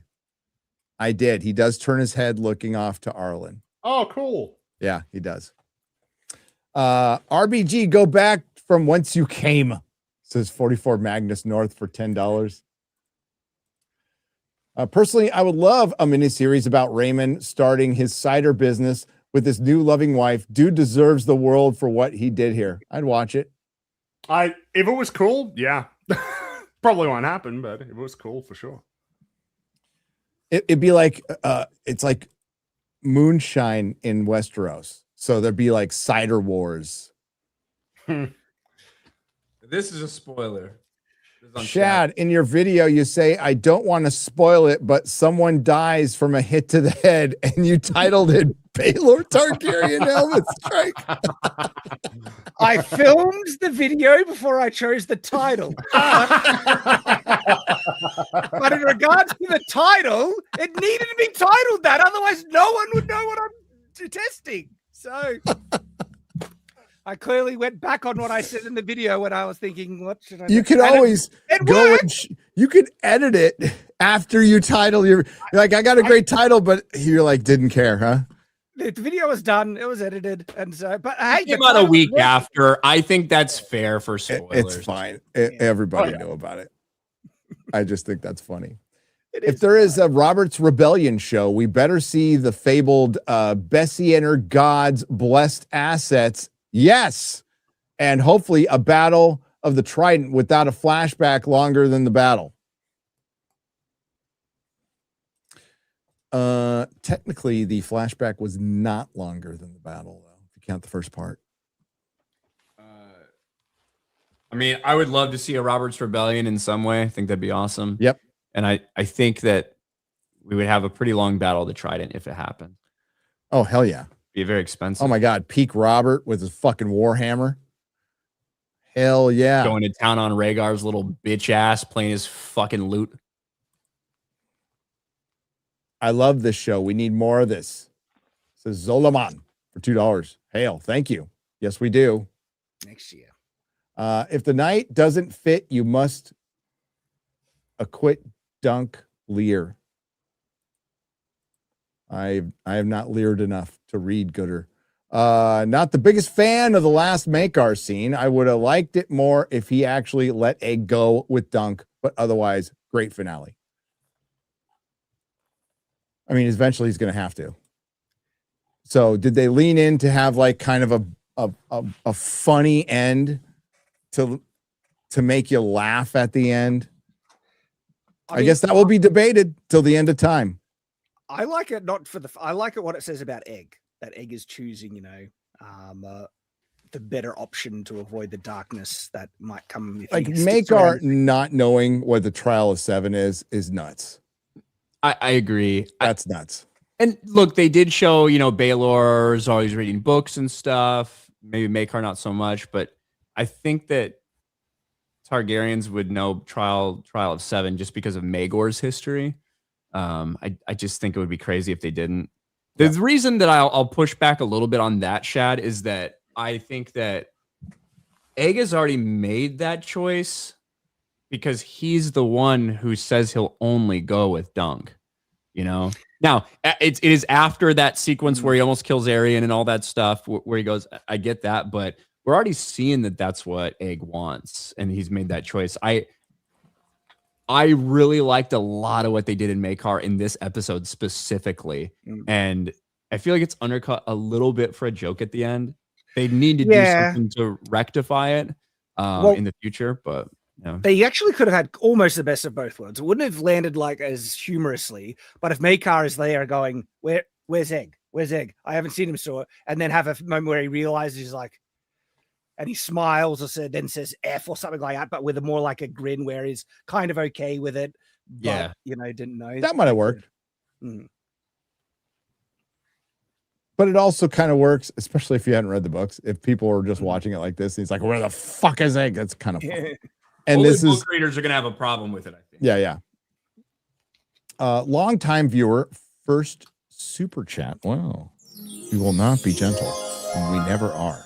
Thank you, Truth4G. Truth4G. They nailed Night of the Seven Kingdoms. Rare for a show these days. Question for Shad. I just finished my first novel, releasing Tuesday on Amazon. What's the one thing to focus on week one to get traction? I mean, my one was to make a YouTube channel and promote it through there, but that was like years of prep work to build up to that. You do need a way to market it. And the social media is one of the main ways. Outside of that, it is tricky. It is tricky. And I'm actually not experienced in trying to just put something out on Amazon without a way to really promote it. There is like some people have like, promotional, that publication strategies where because there is like a first week to month where they gets a bit more attention in the algorithm, their sales algorithm on Amazon. And so people try and capitalize that by doing multiple releases, but they do prep work in producing multiple smaller books together. That's just one strategy I've heard, but unfortunately, I don't have the experience of just trying to do it without a kind of a platform. But genuine, best of luck. But you do need to find a way to try and market your book. Yes. Ryan George impression.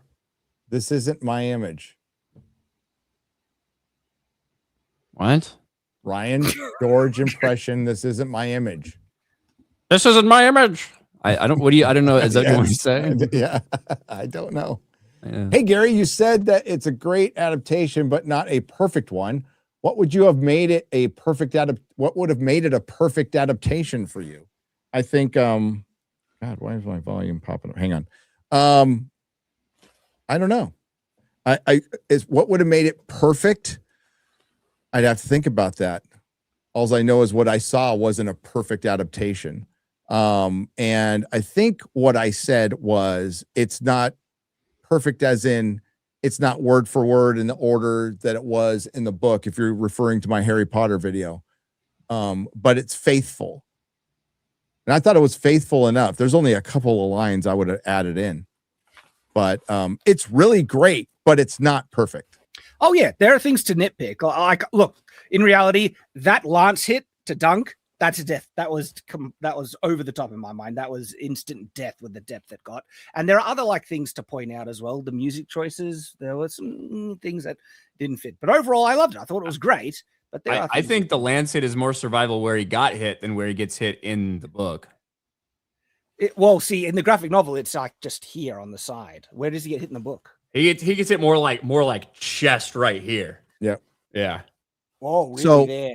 How deep in the book though? Because in the show, it's like that deep in his gut. That's lethal. There's no way you're surviving that. He gets hit like basically he gets hit right here and has a scar like between his nipple and his armpit, I believe is the way it's described. Okay, well that's to the me a graphic lance novel. right there. Fuck, man. Well, that's where they show in the graphic novel on this side, but it only went in like that far. So you hear this argument, Alias? So when I mean perfect, there are book fans out there who want it to happen in the progression of the books, word for word. And that's not what happened in the show. The shield was later, and I'm fine with that. You want to know what a perfect adaptation is? Sin City, the movie Sin City. It's damn near panel for panel. That's a perfect adaptation, but it doesn't need to be perfect. It just needs to be faithful, right? And doesn't do a disservice to its main character. So if that's what you're going off of, that's what I meant. That's what I meant in the Harry Potter video. Let's go. Let's get to 5 hours or maybe 6. That ain't happening tonight, buddy. No. Sorry. I am fucking torched and I got stuff to do in the morning. That was interesting though. Half-hour show, 5 hours. Why is the best gamer on the interweb skipping the Real Game Awards? It's right down the road. I don't need an award to know I'm the greatest gamer, and it's just an award for number 2. Everybody's like getting their award for second best, and I wish them all the luck in the world. I feel like it's worth reminding people that Boogie has a game award. I'm pretty sure he destroyed it recently, but he has it. So, you know, just keep that in mind whenever you get particularly emotional about anything at the Game Awards. Yeah. Boogie had one. The sickness happened because Baylor died. Right? Well, they insinuated that Bloodraven caused the sickness. I think he did. He worked the germs. Events had to happen a certain way for Jon Snow to be born. So all of this is a means to an end. Okay, guys? Like, the right people need to take over. Some people need to die so other people can take the throne. Like, it's all happening. Ned Stark had to lose his head. Oh, at the end of the episode, when Egg is, I think it's when Egg is coming out to, not coming out, but at the very end where he's with, Aaron? where he's about to talk to Dunk or something like that. A crow flies over, and you hear, like, they even put They did say crow. You're right. They did in the they captions. put it in the fucking That's closed Bloodraven. captions, and it says crow cause, and I'm like, Bloodraven. So Corn, snow. Maybe. Yep. Is Shira Seastar still alive?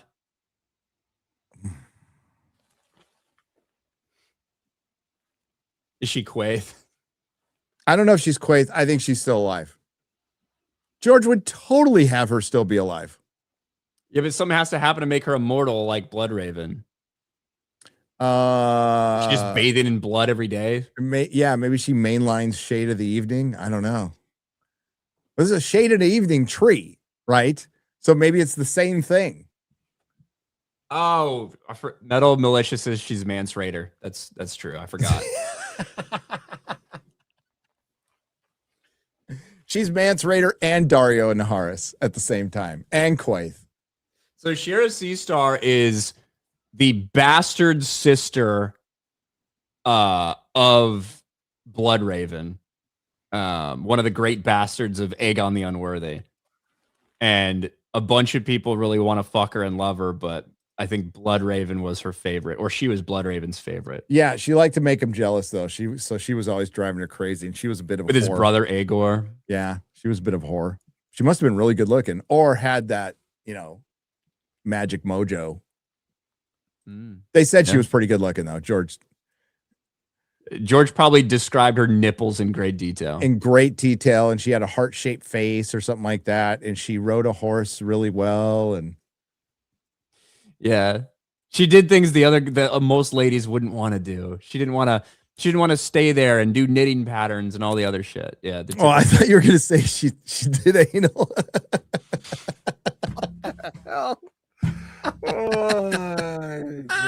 I mean, yeah, depending on your perspective, that might go put her up or down. That's some things women don't want to do, Ryan. Come on. Yeah. Not sewing, anal.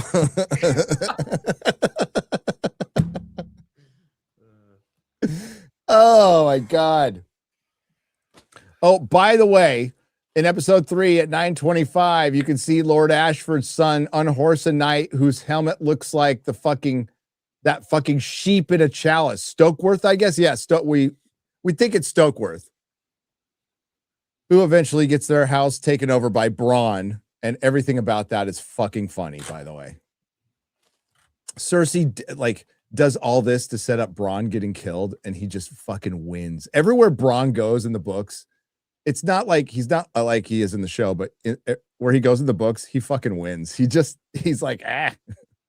He's not quite as prevalent in the later books as he is in the show necessarily, but yeah. Not as nice as physical, but the graphic novels are available digital like Kindle. Yes, they are. Digital comics are, I know my son reads them. People read them. They're a fucking abomination, but that's just me. That's how I read I'm old. I understand with this one, I am just old. I read the entire Thunderbolts run digitally. That's disgusting. How do you even do that? I couldn't get him any other way, and I wanted to read it. And you got no comic shops? Nowhere near as many in Australia. Dude. Okay. I wish the episode opened with seeing Dunk's wounds and being patched up by the doctors while also showing Baylor's prep for burial. It could have have added more emotion and shown what Dunk has overcome. I think that would have, if you made it a 40-minute episode, sure. But I think that would have really taken away from the point and made it. This series is not that grim. I mean, it was bad enough that he died. But that's I'm open to it. The subtle foreshadowing of Sweet Tooth bookend when Dunk sold her was a nice touch. I loved it. Never been. Hey, how many shows are we rooting for and we just give a shit that a horse came back to its owner? There's entire epic fantasies where I don't give a fuck about the chosen one and the sword and the main character. I care more about Sweet Tooth than anybody in any other fucking show outside of this. Sweetfoot. Sweetfoot. I keep saying Sweet Tooth because of the fucking. You keep comic. saying that's a Twisted Metal character, the clown. Oh, that's right. That's where I get it from. It's also a comic. Yeah. Okay. Fucking love this show, says SH Mikey or Schmikey for $9.99. Hail, brother. The faith of the seven are the only true religion. That, you know what?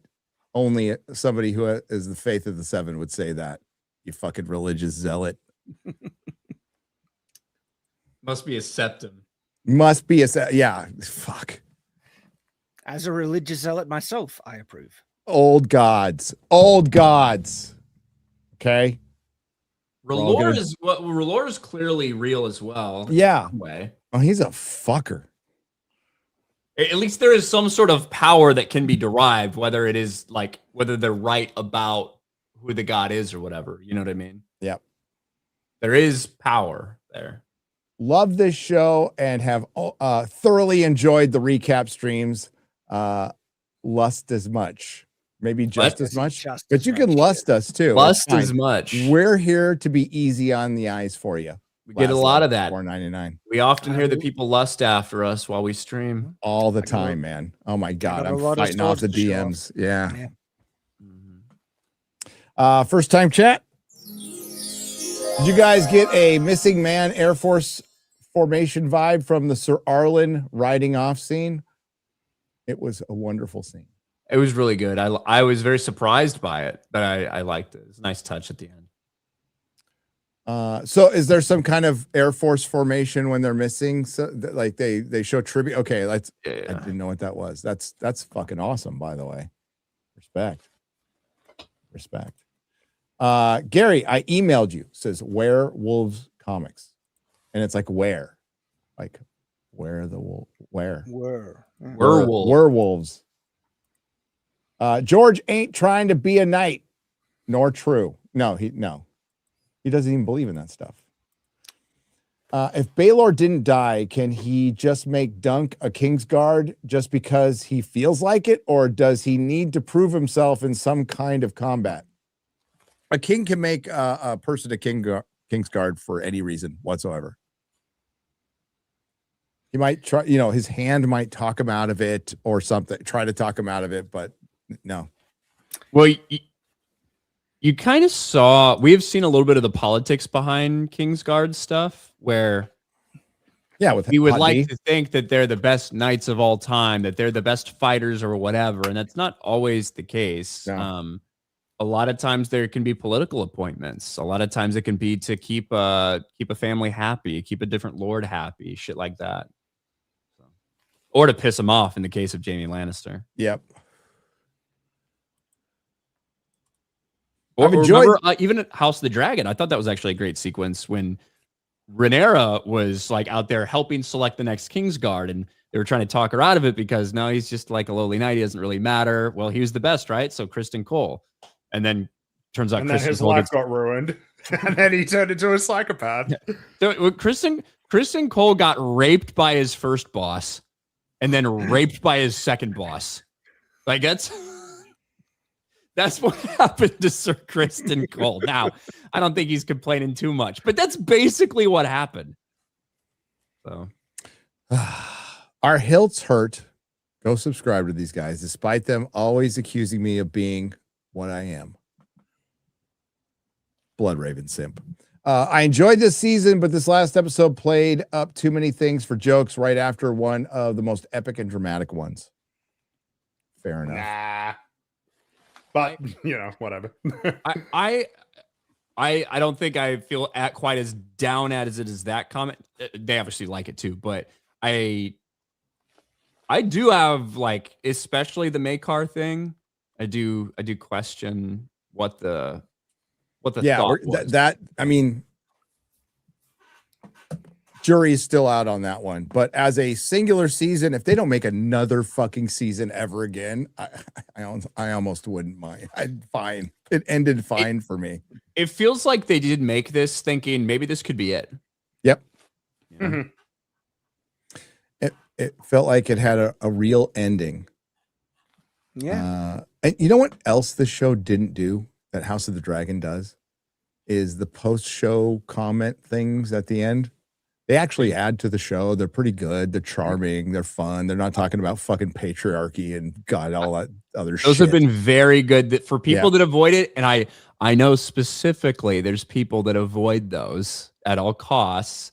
I recommend watching these. They're pretty good. Yeah, they're good. I mean, I've been watching the making of episodes, and they're great as well. I haven't got to watch those yet, so I can't wait for that, actually. I hope they're all on the 4K Blu-ray Steelbook special edition. I want it all.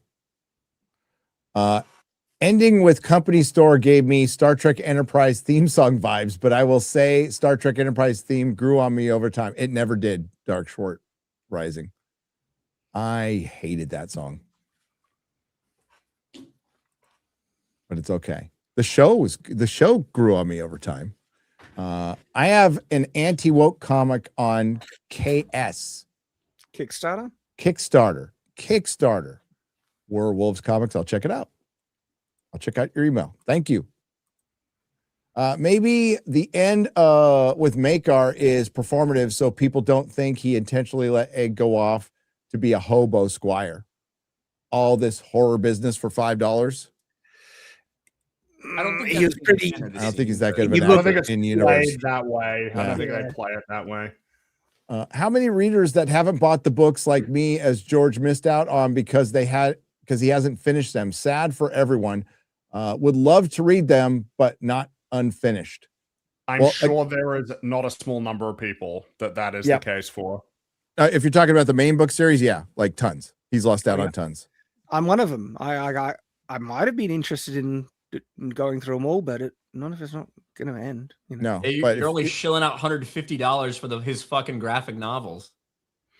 Those ones are more self-contained. Well, see, yeah, if you get a Knight of the Seven Kingdoms book, it's three still not stories. finished.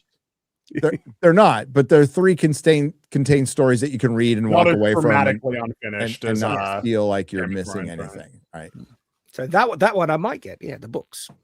But if you're like me, Ryan, so I have reread. I don't know how many times you've reread them. I've reread them and re-listened to them more times than I can count.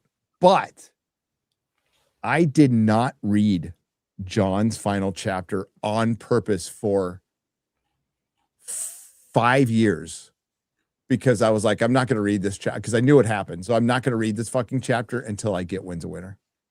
So I waited 5 years without reading that one fucking chapter. So that was 10 years ago when you made that vow. So it was 2008, 16, 17. I finally read the chapter. That's crazy. The final John chapter. Yeah. It's never going to get finished. No. Is it? I waited 5 years. I'm like, I'll wait. Cause I, you know what? I don't want to see my boy. I don't want to read my boy dying. I just don't, and not without like a resolution. And here we are 14 years later. I just finished the last episode. I've been starving for a show where the good guys were good. I can't believe I got it from Martin. This show is beautiful. The end where Sir Arland of Penny Tree rode away. That was so good. That little edition was fucking rad. I loved it. Yeah. I absolutely loved it. Fantastic. And yeah, I'm gonna probably I'll probably listen to the Sworn Sword again. I listened to the last hour of the story today while I was driving around. Yeah, you can get it done in a day. It's so good. Just Oh, yeah. hours, you know. Yeah. But the best way to read it, I gotta agree with Shad, is graphic novel. Graphic novel's fantastic. Was Makar putting on a show to make the house think Egg ran off? I don't think so. You're not the first person to suggest it, though. No. Some people are Maybe. getting that. That's not what I got at all, but I could have missed it. I missed a lot of shit. I think the graphic novels are awesome, but I think you got to read the book and then do the graphic novel. Sure. Because there's just so much good stuff in there. Dude, I hunted down, this is before the show came out. I hunted down all the variants of all. So Mystery Night, they didn't do floppy versions of they didn't do comic book versions of the Mystery Night. It's only in graphic novel. But Sworn Sword, which they call the Hedge Knight 2 in the comics, and Hedge Knight, I hunted down every single variant. And there's a lot, dude. It's ridiculous. It's worse now in comic books, but like I think each one has 3 variants. Yeah, there are different covers. Oh my god, how am I supposed to say this name? Koshik Mahadev for 5 Canadian pesos. Sorry about your hockey team. I just want Henry Cavill as Aegon the Conqueror for 1 full episode next season. So much potential there. Hope it happens. I think him playing Bittersteel, or no, he's playing Damon Blackfire. Damon Blackfire, sorry. I think that might be cool. It could work. It feels like it would be wasted for him to be Damon Blackfire in one flashback in Dunk and Egg. But the idea of when you have somebody remembering the Battle of the Redgrass Field, and I feel like Cavill would very much represent what this person would be feeling when they're talking about the Black Dragon who should have been king, who should have been the rightful king. It could work, but I feel like Henry Cavill would almost be wasted in that cast. Am I the only one who thinks some woke storyline has been removed? Every episode seems to be missing 20 minutes. They actually added stuff every episode. Nothing is, a couple of lines are missing. Any major events that are missing? No. Yeah. The reason the episodes are short is because the book is short. That's why. Ryan to play Rhaegar in the musical play. Anyone? Yeah, I'm down. I think he could. I think you put a Targaryen wig on Ryan and he looks great. I'm gonna snatch Damon's wig. Our hilts hurt for $1.99. Here comes Gary simping for Bloodraven again. You got it. Well, fuck with my boy. I will create sock puppet accounts and harass you on Twitter. Our hilts will hurt. Well, I mean, like Rhaegar is known to just be kind of like fucking depressed and shit all the time. Mm-hmm. I could do that. No, I could play that role. It's like you were made for it. The Y-Files for $20. Is it great? No, but it's enough to scratch our itch. It's Rogue One, good enough. I think It's way better than Rogue One. This is better than Rogue One. Yeah. But I get that feeling. I get the feeling. Hail AJ. Hail AJ. Because now we're probably going to get, like, let's be real. I'm looking forward to One Piece season 2. Shad's looking forward to One Piece season 2. Mm-hmm. It's been 3 fucking years. The showrunners both had like nervous fucking breakdowns, and it's a Netflix season 2. So the chances of it being any, like, if it's 3/4 as good as it season 1, that's a win. Yeah, that's a win. But they're missing some characters that we like because they're just not in the story, you know. So classic heroism is needed desperately. Any company that may start to embrace it would easily make billions. Good heroic stories, well written, masculine, make money. The demand is through the roof. What have all of our major intellectual properties that have been completely fucking destroyed over the last 10 years? What do they all have in common? What's the one thing they're missing? Masculinity. Masculinity.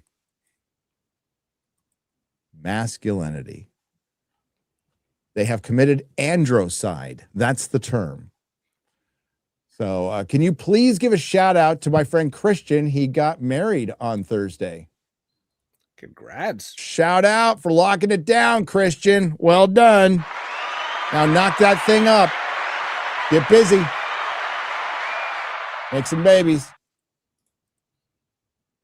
The world's counting on you.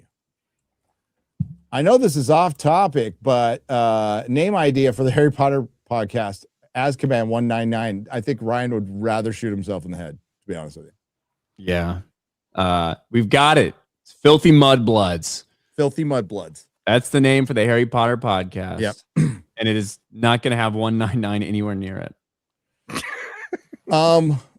Real quick, we got to do a couple more and then I got to go. So we will get the rest of these tomorrow night on the Square Up. And I apologize, but I'm about to fall asleep. So, but real quick, Ryan, Goblet.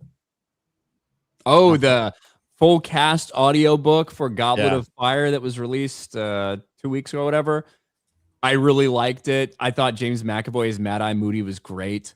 I enjoy these so much because I've always loved the audiobooks for Harry Potter, regardless of what version you're doing, whether it's the American or the UK version.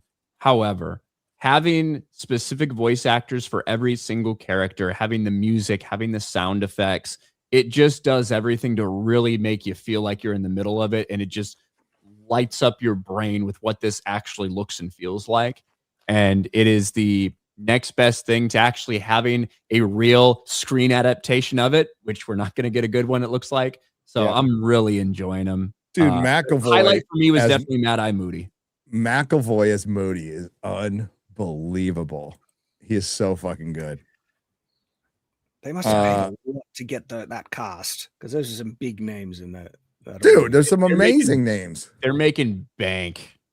They are making bank on those. They have to be. These things are, they're record breaking.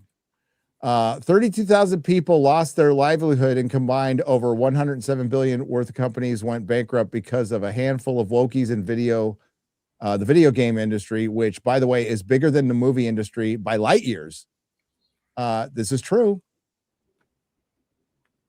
It's cost them dearly. And it is an industry that dwarfs the film industry. It's not even close. Hell, Netflix by itself outgrossed the worldwide cinema in 2024. So it's going downhill fast. And I just read an article today about the death of TV, basically. It's pretty sad. And you know what?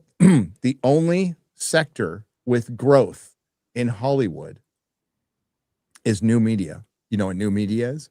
YouTube, Instagram, TikTok, podcasting. So it's the only place where editors can get hired right now. Everything else is down like a lot. What would Book John support, Aegon or Dany? Bro or aunt? We don't know. I don't think we know. It depends on what he's like when he comes back. And are we saying that Aegon's real, or that John interprets Aegon to be real? I think John would, and John doesn't even know he's a Targaryen. So yeah, John's a Stark through and through. Yeah, I don't know if I can answer that question. Yeah. Thank you for this stream. God knows I've done my fair share of watching hundreds of slightly different ordered Game of Thrones tier lists. I have issues with the pacing and runtime, but A Night of the Seven Kingdoms has rekindled my love. It is a really good show. It's a really good show. I'm really happy we got it. I will be sad to see it go, but I am looking forward to watching all 6 in a row. which Yeah. I'm going to do Yeah, very I'll be doing soon. that sometime this week. Binge the whole thing. And again, as soon as the soundtrack's out, as soon as the 4K Blu-ray's out, I'm there. But we're gonna wrap it up.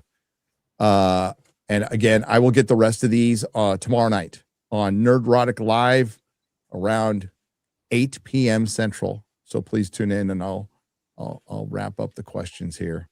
And thank you again, guys. So Fringy, what do you got coming up?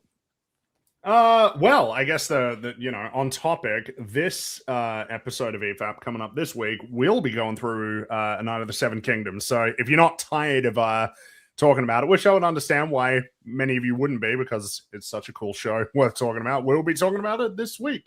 Otherwise, I'm just working. But thanks for having me on. It's been good fun. Awesome talking to you, Fringy. Shad, what do you got coming up? Well, on Shadiversity, I test out the mace hit.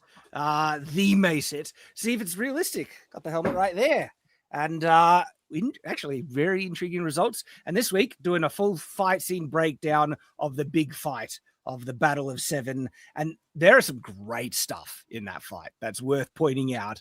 Also, some stuff that are a bit dubious is like, all right, but for the anyway, you'll get to see in the video that's coming out in the weekend, and then of course I'll be chatting with Mike S. Miller, the artist, about the entire show.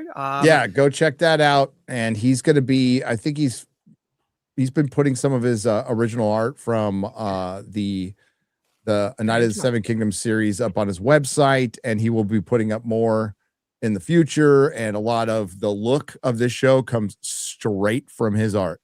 Yep. And I highly recommend you find on eBay or something, find the graphic novel and read it too. Yeah, highly recommend it. So yeah, that is on Night's Watch with the Culture Crusade live stream, and that's me. Hail. Ryan. Geeks and Gamers Daily, almost every fucking weekday at 11 a.m. Eastern. I'll be there tomorrow morning. Fuck My Life with Vera Dark tomorrow on my channel at 9 p.m. I stream other days on Wednesdays and Sunday evenings. Other than that, that's about it. This has been great. I've enjoyed it. It's great to talk about something we like. Hopefully, when we all meet back here for House of the Dragon, it's better than season 2. But let's hope, because I would love it. I would love for it to be. Other than that, I'm gonna sleep. That's my plans. Yeah, bro. So, I've got a Star Trek Episode 7 video coming out tomorrow. Basically, it's another chapter for the future supercut. Just released a Harry Potter video. It has been an honor and a privilege doing these, and a complete pleasure. I was looking forward to it, and it surpassed my expectations as a show, which is pretty fucking rare these days.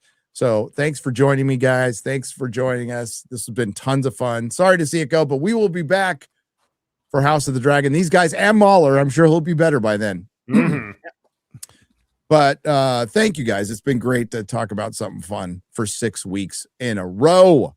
So thanks to the Modrotics. Thanks to everyone who left a super chat and donation. You'll help keep the lights on.